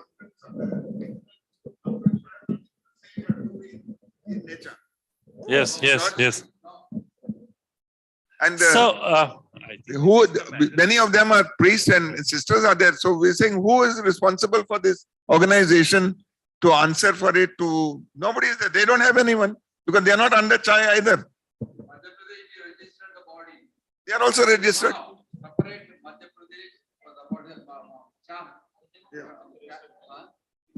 Is a registered body, and in that body it was handed over to sisters. It did not work. One election took, after election nobody comes for the meeting. Only once in a year, once in 3 years election. Then the director, then one father of the director, sisters were not coming for meeting. He put the whole thing on a truck, and from Jabwa he brought to Jabalpur and told, here is a Chai, now you do what you want. Champ. Then with the help of the bishops, keeping the champ alive, we put that same thing as the executive director of the Madhya Pradesh Social Service Society, which is under the bishops. He is the one looking after that. Because of his looking after it, working. But at the same time, now that no collection, there are no health centers are all out, and Chai is not getting any money. I mean, from the health centers, 250 rupees per year. Imagine we have got 309 or 310. This one proportionally all over. But now they are not getting money. They are getting some money. That is upon the Catholic Health Association of America. Even now we can get, that is what I was telling Father, we can get any amount of money for all our dioceses, all our health center, health promotion. But then we are not done. But they are organized group from the beginning, they are doing. That's all that I said.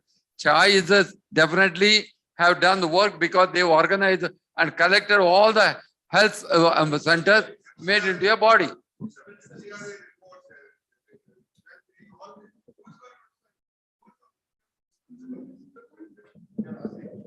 Yes, okay. In Kerala, Caritas.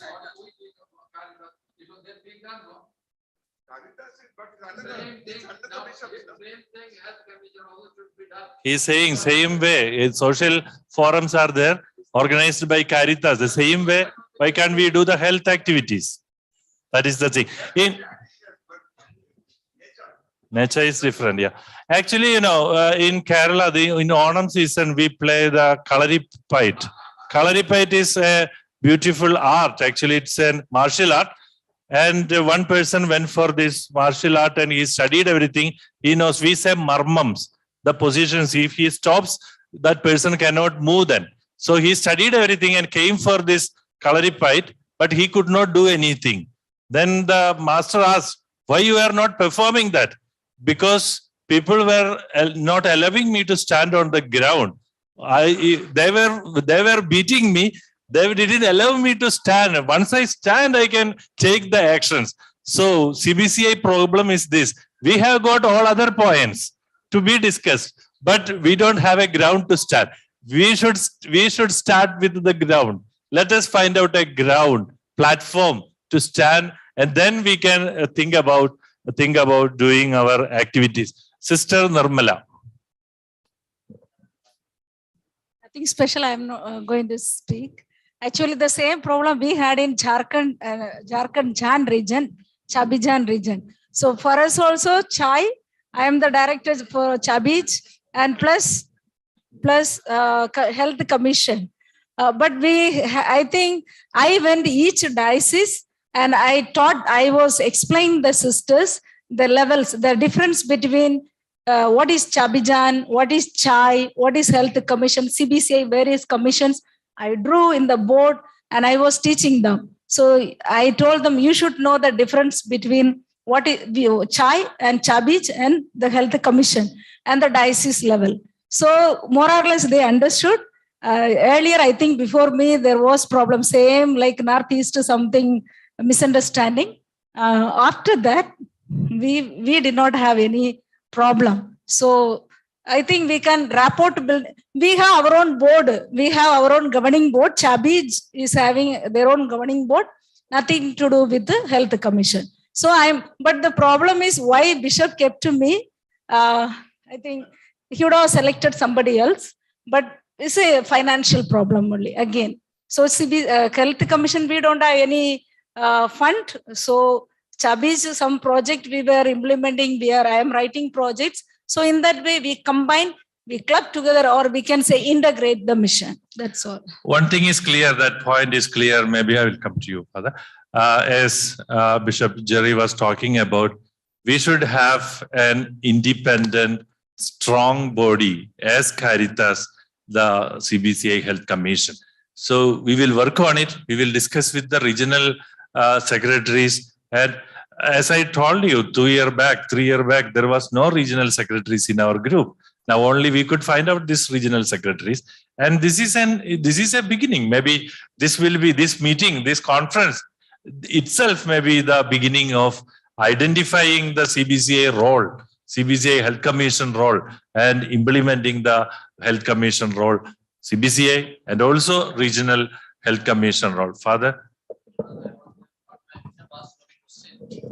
Not answered, and the sister also not exactly answered. She answered, when the matter of projects come through Chai, we implement the project, and a lot of projects come. Fund is used by the Chai director. Like for example, Nature, I am the director. So I get a lot of projects from different places and I implement. Now to whom should I give the account? I have FCR account. So now whom? There is a board is there. Board comes and sees approved. So now the problem is bishops would be, I presume, that the Nature director becomes so independent and he can do that. And they purposely kept this Nature director also as a secretary for Health Commission because, as the sister said, fund problem. The fund is not there, so therefore they kept, the region kept me as the reality. That is the reality. Even with the Kerala also, now they are separating the fund. They are separating the programs. Now the executive director of Chai and Health Commission secretary are different.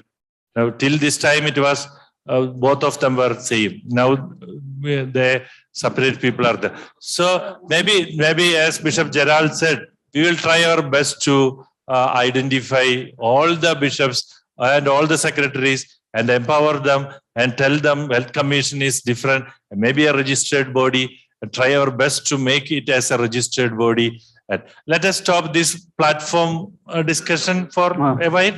And maybe things are clear. Yeah. Sister Ajay want to say something. Father, I like to ask you, what about networking with like a synod of the church and with the other health centers and all? That is very good. That we have been doing such things. With the synod, when it came, I actually participated in getting all the nurses of Patna and giving them holistic health awareness to motivate them that life was a pilgrimage to heaven. Sister, actually, our commission is part of the plenary. I'm attending that plenary and we are giving the report to the plenary.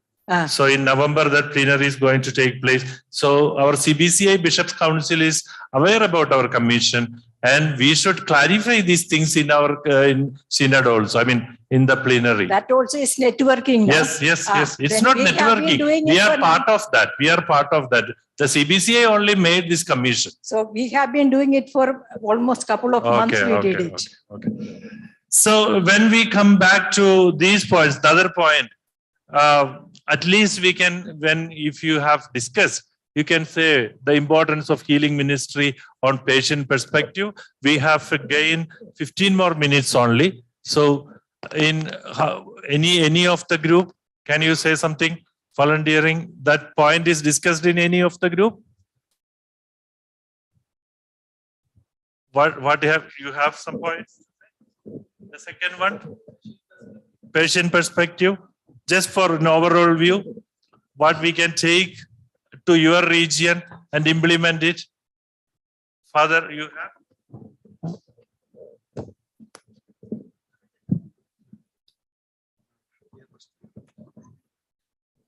In our Tamil Nadu Healthcare Commission, we have to show our concern and love to the sick people, those who are going to meet.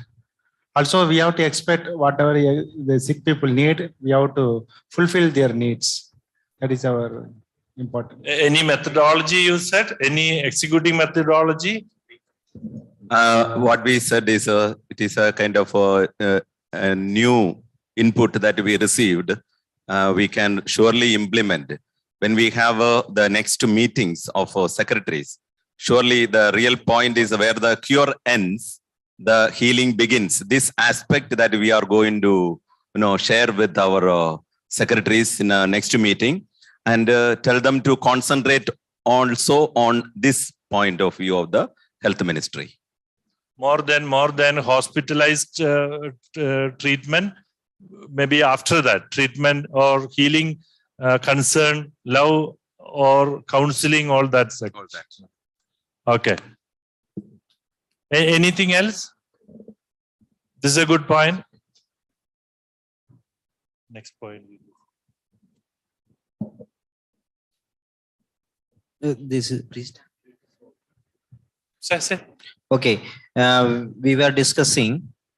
So make competent enough the priest and the religious in the parishes. They are not aware of the things, what is care and a cure and the healing. So most of them are not taking keen interest to guide the people because they are not competent enough. Earlier, as it was said, people used to flock towards the priest or the religious for any kind of advices or for the health needs. Now the people are not coming only because we are not competent enough, or we are not showing, or we are not helping in that way. So the parish priest and the religious must be made competent enough or to guide the people, and they must update themselves. So we need some update session for the priest and the religious in these matters. Therefore, that they may help the parishioners and the people those. Good. Yes, Bishop. Dr. Betsy was saying that Jewish priest and Levine, they thought that it is not my cup of tea. And that's why we can't blame them also. The same thing we are doing. We think that healthcare is not our concern. So we need to convince them. We have got a lot of scope to do our healthcare in our ministry, Bishop. In addition to Father Jamons, parish priest and then the sisters, Now, in many places, we have closed down our dispensaries. Now we are rethinking, redefining, and reworking to reopen it. It has to be reopened. Now, dispensaries are run by the religious and then the sisters. Diocese, I don't know how many dispensaries we have. So now when we go for appointment, before we see now to, how to say, rework it, we need to call all the provincial superiors, generals, and bishops, and we have to do rethinking in that. Healthcare ministry. Healthcare ministry. Otherwise, sister provincials will not appoint a trained sister to the dispensary because most of them have moved to school. Therefore, in the major superiors level, it has to come first, and then only the appointments will happen. Community superior cannot say anything. Therefore, that has to be done that level too. Thank you. Thank you. Thank you.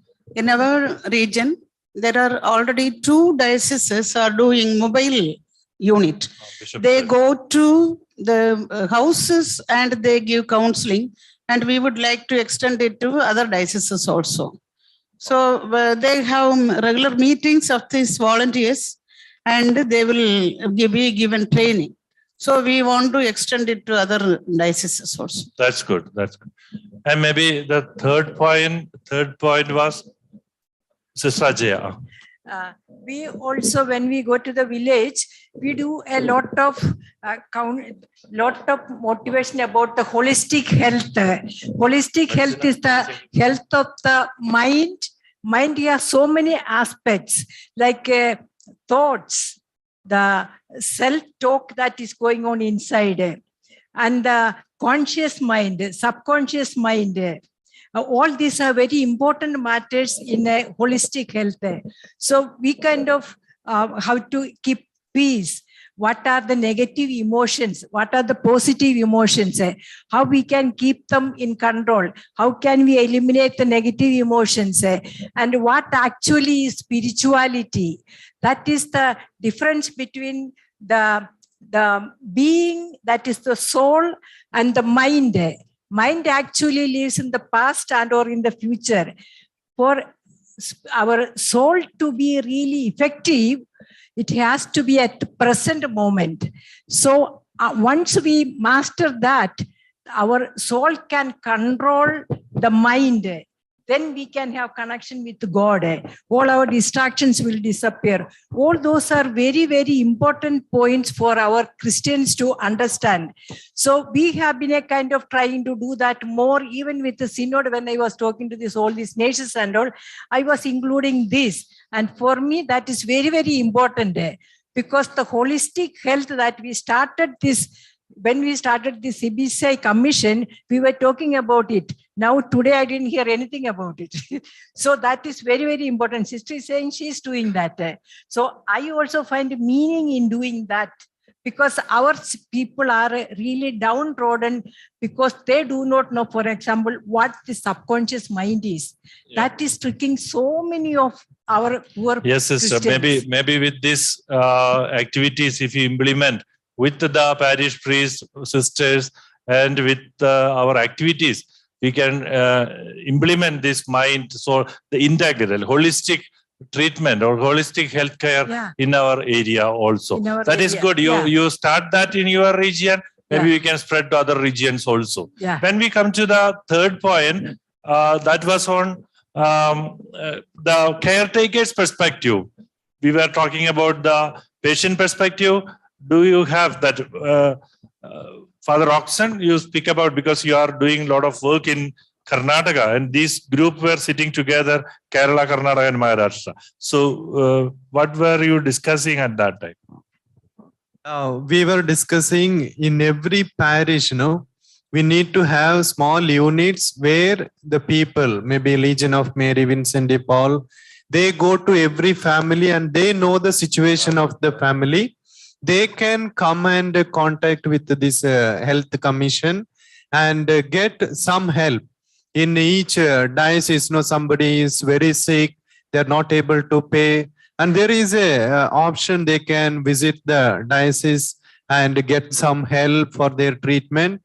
And with regard to parish priest and religious visiting the families, recently in Karnataka we have for 5 years those who are priests, there is a ongoing formation, and those are 10 years there is a course. Maybe this time they arranged for all the 5-year priests 1 month program, and in that 1 week program was visiting the house and visiting the sick. This was given more importance. So like that, in each region, if we have these kind of courses, then it will become easy to find out those who are sick and to visit them and help them. In Karnataka Regional Health Commission, we have 6 objectives, and we have 14 dioceses, and all have got this networking, and we are able to do some justice to the objectives that we have taken. Thank you. I've seen people doing teleconsultation, video consultation. If you have some doubts, going to a house and then you keep the video on. I will be alive here. And from Karnataka, so from Tamil Nadu, I had teleconsultation. They show me they ask their questions, whether they can remove the catheter, whether they can have change the feeds, whether do they have the peg, all this stuff when they are really bedridden. So we can help you out in case you need any teleconsultation. This is another concept of telemedicine. We are talking about telemedicine in clinics only. Doctor is talking about that. If you are having that house visit, when our concern is on the patient or the bystander, when you see something, you have got palliative vehicle is going. And if you have any doubt, maybe before half an hour, you can contact us. We will tell you the time. If you go in that time, and if you can call at that time, the doctor, he can show this is the situation, what to do, and all that stuff. We are ready to help you. We are ready to help you from the organization. We need to thank our Amala Institute because they have promised, and we can proudly go and tell whenever we have somebody who is in need of some consultation, give the numbers and make them to call. Surely this will make some difference, and people also will support for these things. Thank you.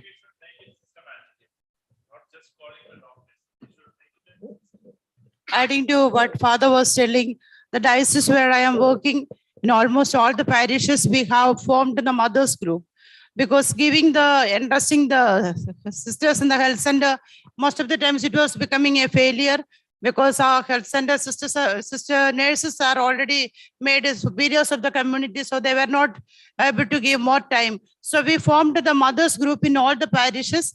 So now they go in turn to the villages, find out who are sick and who are in need of, or suppose there is nobody to care for them, they go and render service, even they cook the food.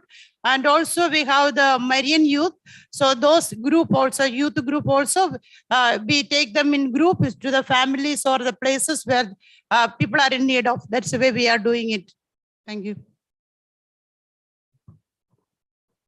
So in addition to that, the wake of this Clinical Establishment Act, as very often we have already discussed, many of the dispensaries are closed down or rather become irrelevant. But in Orissa, what we find is government has introduced these ASHA workers. That's going on very well. Even during this COVID time, they were doing an excellent job, going from house to house, identifying the sick, and also identifying the pregnant mothers and promoting them for institutional delivery, leading them to in order to reduce infant mortality, maternal mortality. So they are paid by the government. So since they don't have any structure as such, but they do this beautifully well through home visit. A similar thing maybe in our parish level, I was thinking. The last week we had a parish council meeting. Then I brought this point where in the parish, I'm also new to this parish now because I was taking care of the hospital for the last 20 years. Now again now to the parish. So we are thinking how we can be relevant there. So I brought this matter in the parish council. It was discussed. I said this Vincent de Paul Society is active. And also we can also promote some lay men and women who can who can act as volunteers, so that they can also go from house to house, irrespective of the religion attached. They go and then identify the needy and do the needful. This I thought. Yeah, it is in the grassroots level. If we can identify the volunteers and like the Legion of Mary or Vincent de Paul, and also PPP programs, public-private partnership programs. If we can work with them, that also will be really helpful. Mother's group is very good. Father Matthew was talking about the groups that they are implementing in states. We have already the Vincent de Paul groups and this Mother's group. If we can empower them, we can utilize this group also. Sister Ajay? This is problem that we are detecting in especially in the tribal areas. So there these families are such good people, but they have a bad habit of alcoholism. And that I think if we can take that issue as our special CBCI Health Commission, and how we can kind of at least train the young generation that is coming up. These children from birth on, what after drinking, how they behave with the children and how children are traumatized. They are confused. They come up with the feeling that they are not worthy. There is nothing good in me and I'm no good. I'm not worthy. No self-esteem at all. So to bring them out of that, I think we Catholics have to do something, and that I think that's a good point. Actually, we were talking about that formation of the children, Catholic. In that, we need to incorporate. We should cater these children also. We should educate them how to improve their value system and all. That we can work. And maybe we are to that end. The time up, Father Sindo. Because we were discussing about all these points mentioned in this one. As a nutshell, I would like to say that MB Forum or CHAMP, we also were focusing on all these things. So in a nutshell, I would like to say that considering the first and second and third point, 3 points together. So along with our chairman, our beloved Bishop Gerald, we have decided to have a meeting by the end of this month with all the secretaries, diocesan secretaries from MB region. And we have decided to have if we get the support, we request the support from CBCI Health Commission for a resource person to motivate and to encourage the secretaries. And then second point, we have decided that from the regional level to we will go up to the parish level. First, we will have the meeting with the regional, diocesan secretaries in the regional level. Then Bishop, Chairman will send a circular to all the bishops of MB region and to the bishops and diocesan secretaries with all this concept of cure and healing. Then we will form in each parish under the guidance of our bishops of MB region a health commission or health committee in the parish level. Then we will try to implement all these things from regional level to this is regarding all the 4 points we discussed. Thank you. Thank you, Shinda. Maybe we can wind up. And Amala is ready, and myself is ready to help all the regions, no doubt.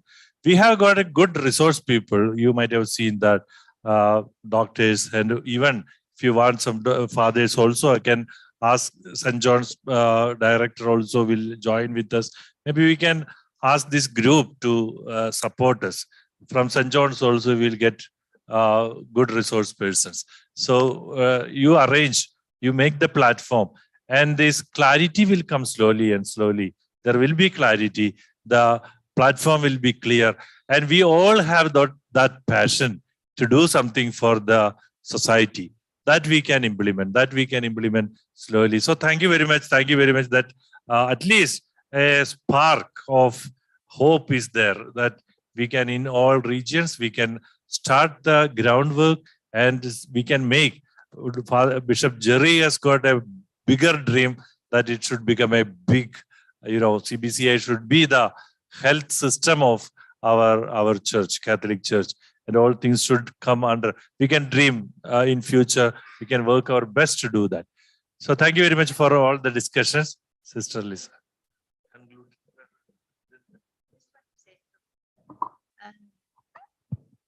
I just want to say, along with the CBC activities, I am part of a Sister Doctors Forum of India. We are around 1,000 sister doctors in all over India.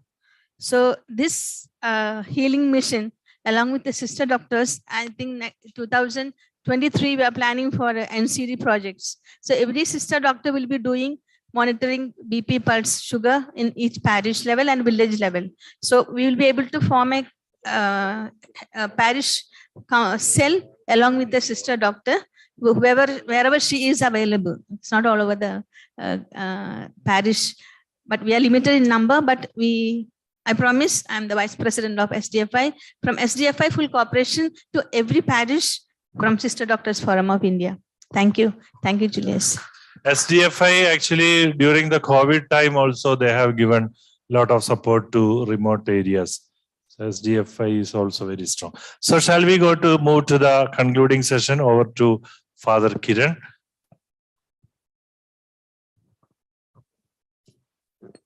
Thank you, dear bishops, chairman bishops, and dear secretaries. We are just going to wind up what we were discussing from yesterday as well as today.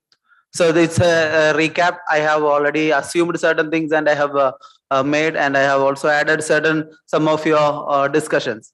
As we all know that CBCI is a networking and a coordination, as well as also has a prophetic mission to alarm as well as to stand upright and speak to the people as well as to the church officials.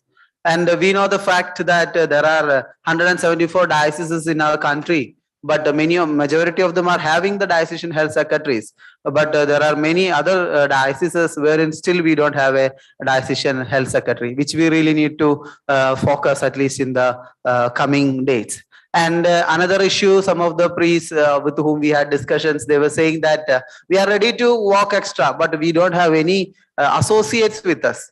How we can go further? Now, sister said that sister doctors are ready to walk extra mile for NCDs, but they also would require at least 1 or 2 people to assist them. So we may also need to have a volunteer groups who would be supporting all those willing parish priests as well as the sister doctors or the nurses or XYZ who is interested to promote healing ministry.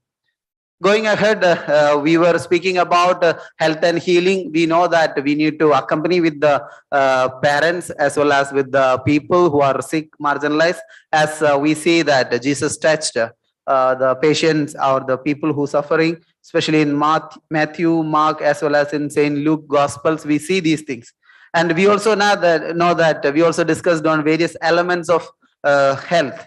Wherein Sister Ajaya was saying that we need to focus on holistic health, which we have been promoting for last 2 years, especially during the COVID, which today we did not take because most of the people who are the participants are aware about it, that we need to focus on elements of health. And we know that from the sessions, we know that the ministry of Jesus himself was having more importance to healing. And we need to revisit the ministry, and we need to have the networking. And the utmost thing what we require is a compassionate heart, and along with service would bring healing. And sharing what we have, as somebody said, took the bread and the loaves and multiplied. So sharing what we have is the key thing. Then we know that health is beyond hospitals, not merely curing, but healing. And we also saw about curing a disease versus healing a person. Cure is our concern. Doctors make medical interventions. And we also spoke about the care for the caregivers. And we, from the day one, we are speaking that health of the sheep is the concern of the shepherd. And we need to include pastor care along with for the parish priest as well as some associates they would require to extend. And healthcare and healing is needed. to be the extended hands for healing. And it is a wake-up call to all, especially to the church authorities, bishops, priests, as well as all other associates in the mission. We also saw that how to convince and make people interested in healing ministry. What are the possibilities? Initiate practical sessions to children on compassion, love, and caring. Physical support to the caregivers. We are with you. Geriatric care and palliative care. This morning we were discussing the need to be with the elderly as well as those who are in the bedridden. Can the church officials be the counselors, trained people with dedicated timings? It's not that the parish priest is available for counseling, but or the sister in charge is available counseling. Not today. Today I'm not free. You come on another day. 2 times they would come, but on the 3rd time they will stop coming. So we should also have dedicated timings for the patients or the people to come and visit. And just throw light on, there are 31,000 priests and there are 1 lakh plus women religious, and hardly 1%, less than 1% people are involved in the healthcare. This is just a fact. Especially Father Julius was saying that he is not involved in healthcare personally, but he's involved in healing, the administrative office. So really, like sister doctors or nurses or how many of us are able to dedicate ourselves to the healing ministry is a real challenging question. Going ahead, why do we are also finding it difficult to get the personals? Especially bishops were saying that multiple offices are given because of the personals as well as the financial constraints. We know the reasons, that there is undue importance for a particular apostolate, and we also know that neglected due to lack of awareness and ignorance. And if people ask money, how to support them, and the lack of finance and investment, especially when we speak about curing, we speak about so much huge investments are essential. And we have some knowledge partners with us, especially Amala is in the forefront, and we have St. John's Medical College, and we have the Jubilee Medical College, Pushpagiri Medical College, and Father Muller's Medical College as our knowledge partners. And we have this structure with us. And we also know that holistic health must be emphasized as some of the decisions or for some of the areas in which we can think.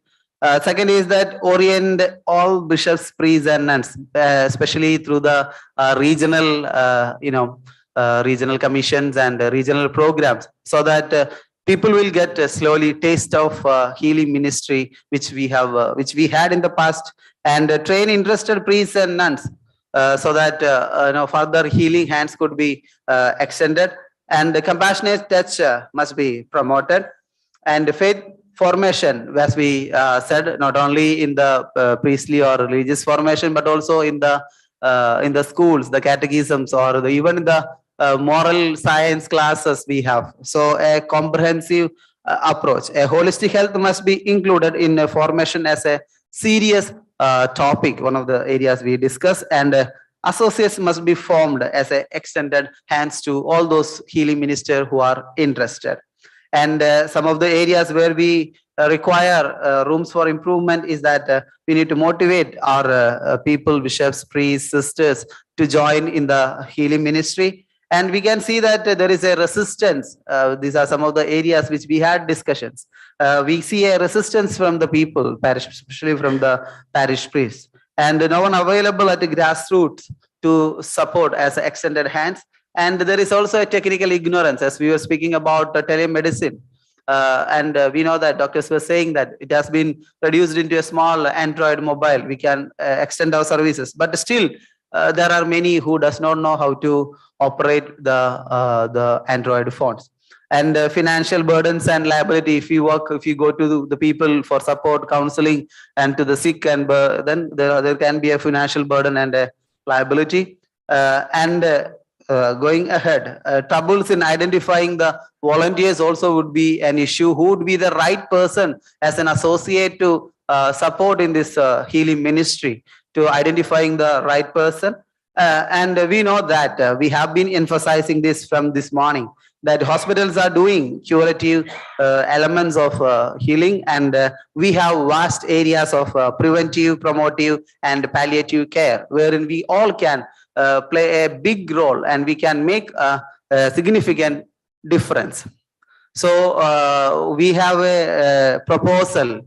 We had once discussed this one in the second secretaries meet. That was that we should make a interested priest, we cannot, or interested religious as a volunteer for maybe a association of healing ministers in India. It is not at all a registered body or anything, but people who are voluntarily coming up, who would be trained on, as we were saying, that capacity enhancement will be done. That is our focus.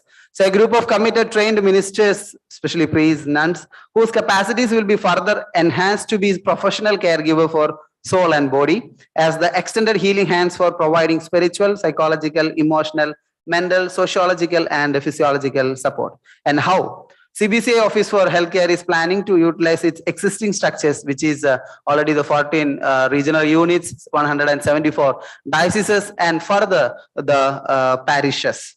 To a parish-based preventive, promotive, and curative and palliative healthcare program, or in other words, it would be a extension of healing in the ground level.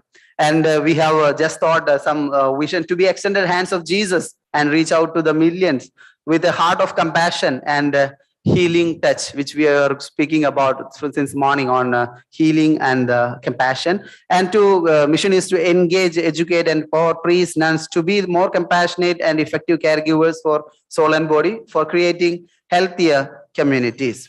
And some of the core areas which we are speaking, spiritual care for patients and caregivers, physical health issues of patients and caregivers, social problems of patients and caregivers, emotional problems and patients and caregivers, financial problems of patients and caregivers. And some of the strategies would be awareness creation, because most of the things could be solved with creating the awareness. And we could help out in organizing regional seminars, maybe virtually or physically, then capacity buildings and strengthening the structures, and volunteer promotion to associate the structure. So these are some of the activities or some of the plans what we are having for the future based on our discussions. Thank you. Thank you, Father Kiran. These are, many of them are dream projects, and we may implement slowly we may implement. So that is the end of the total program.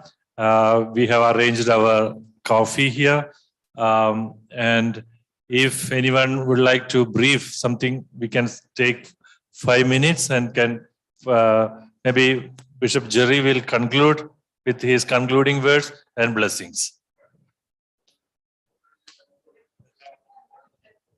And many of them are, you want to say?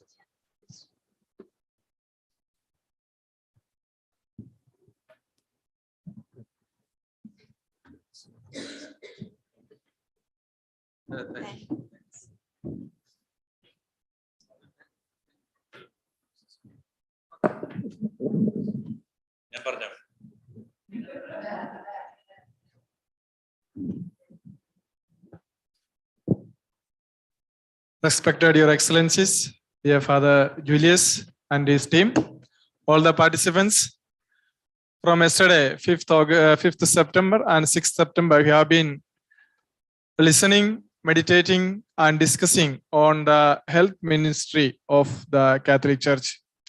And as we have already been doing and involved in this ministry, this seminar, I think I'm first time attending this revival seminar on the health ministry in the diocese level as well as in the regional level. It's a boost for us to enter into the prime ministry of the Catholic Church. As Bishop Gerald says, it is a gateway to evangelization. I also feel whenever we have a meeting in our hospitals, I always say this health ministry is one of the most important ministry, because Jesus, the majority of his time, he was spent in healing the sick. So I thank Father Julius for arranging this meeting, this seminar, and inspiring us to think, reflect, and come up with more ideas, not only in our mind, but in the practical level. I also thank all your excellencies taking your time and being with us. And also thank all the participants for attending this meeting. I also thank the Amala Hospital team under the guidance of Father Julius, arranging this wonderful atmosphere here. The stay, the food, and the entire atmosphere is a very homely atmosphere. Say, morning someone was telling, home away from home, and it was a home for us. As we are away from our homes, it was a home for us. So thank you, a big thank you with a big clap. Let us thank all of them. Also, Father Kiran, who is associating with Father Julius and helping us, helping the team to arrange all this program. Father Kiran, thank you also.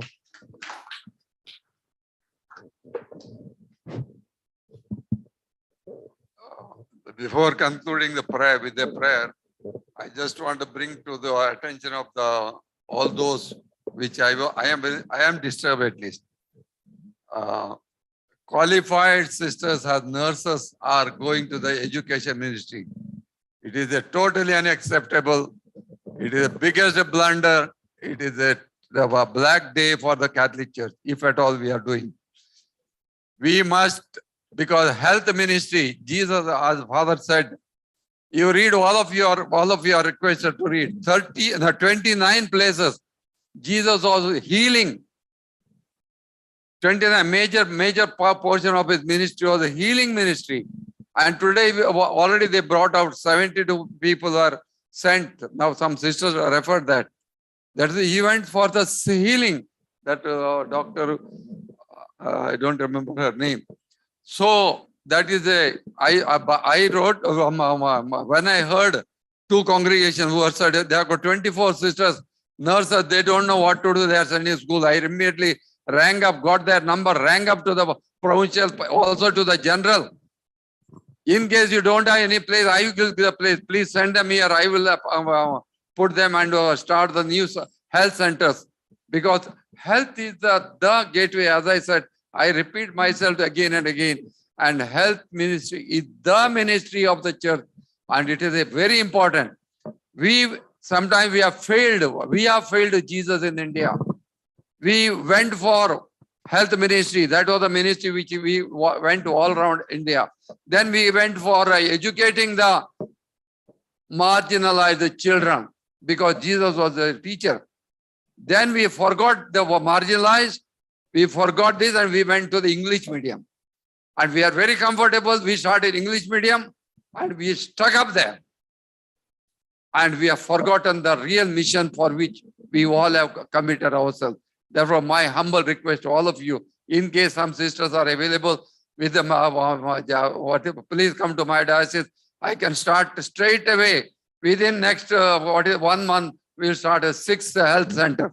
We want to start the health center because that is the mission which our poor people, marginalized people, vulnerable community, also Baiga and Gond community, interior area they need, and we would support them. Please, in case somebody wants to come to my diocese, most welcome. Because to work, not for to adore me, but to work for the poor and work for the marginalized and give the health ministry to the people. This is my humble suggestion, humble request to all of you. And with that, let us all stand up and let us say a prayer. God our Father, we thank and praise you, Father, for the gift of life that you have given us through our parents. They have made great sacrifices to make what we are. They have spent their time and energy. They have spent their resources. They have given us their best, caring and sharing with us and making us and guiding us. We are also deeply grateful to you, Father, for the gift of faith that we have received. Down the centuries, apostles brought the faith to this land, and that faith was proclaimed by the down the centuries missionaries selfless work they have done, and we have received, and we are a privileged members of that household of your son, Jesus. We are also in a very special way given the opportunity to serve your people in different professions. That is also a privilege. Some priests, some sisters, some maybe a handful of us bishops, but all of us given one mission of Jesus, to proclaim him and also make known him to every corner of this land.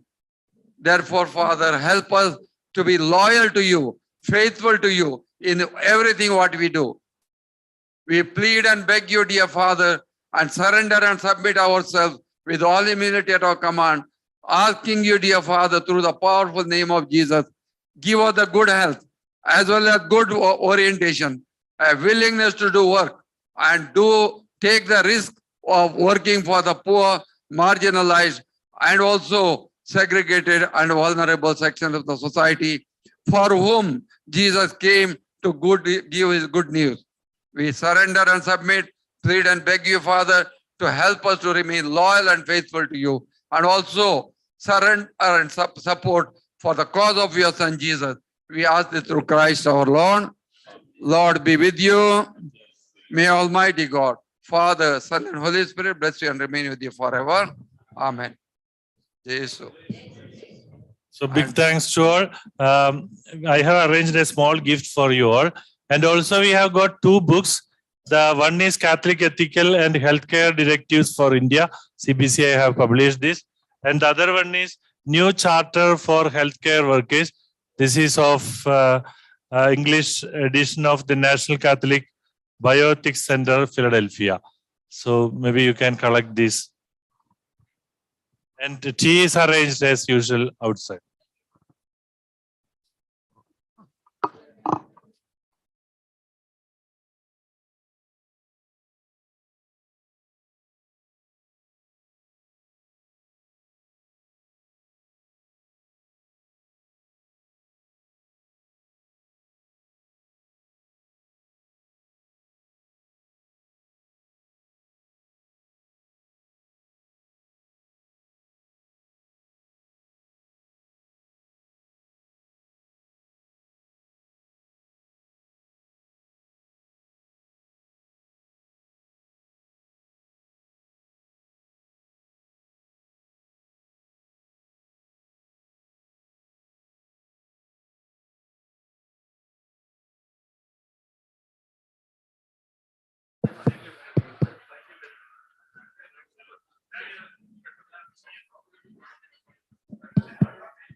Hello everyone.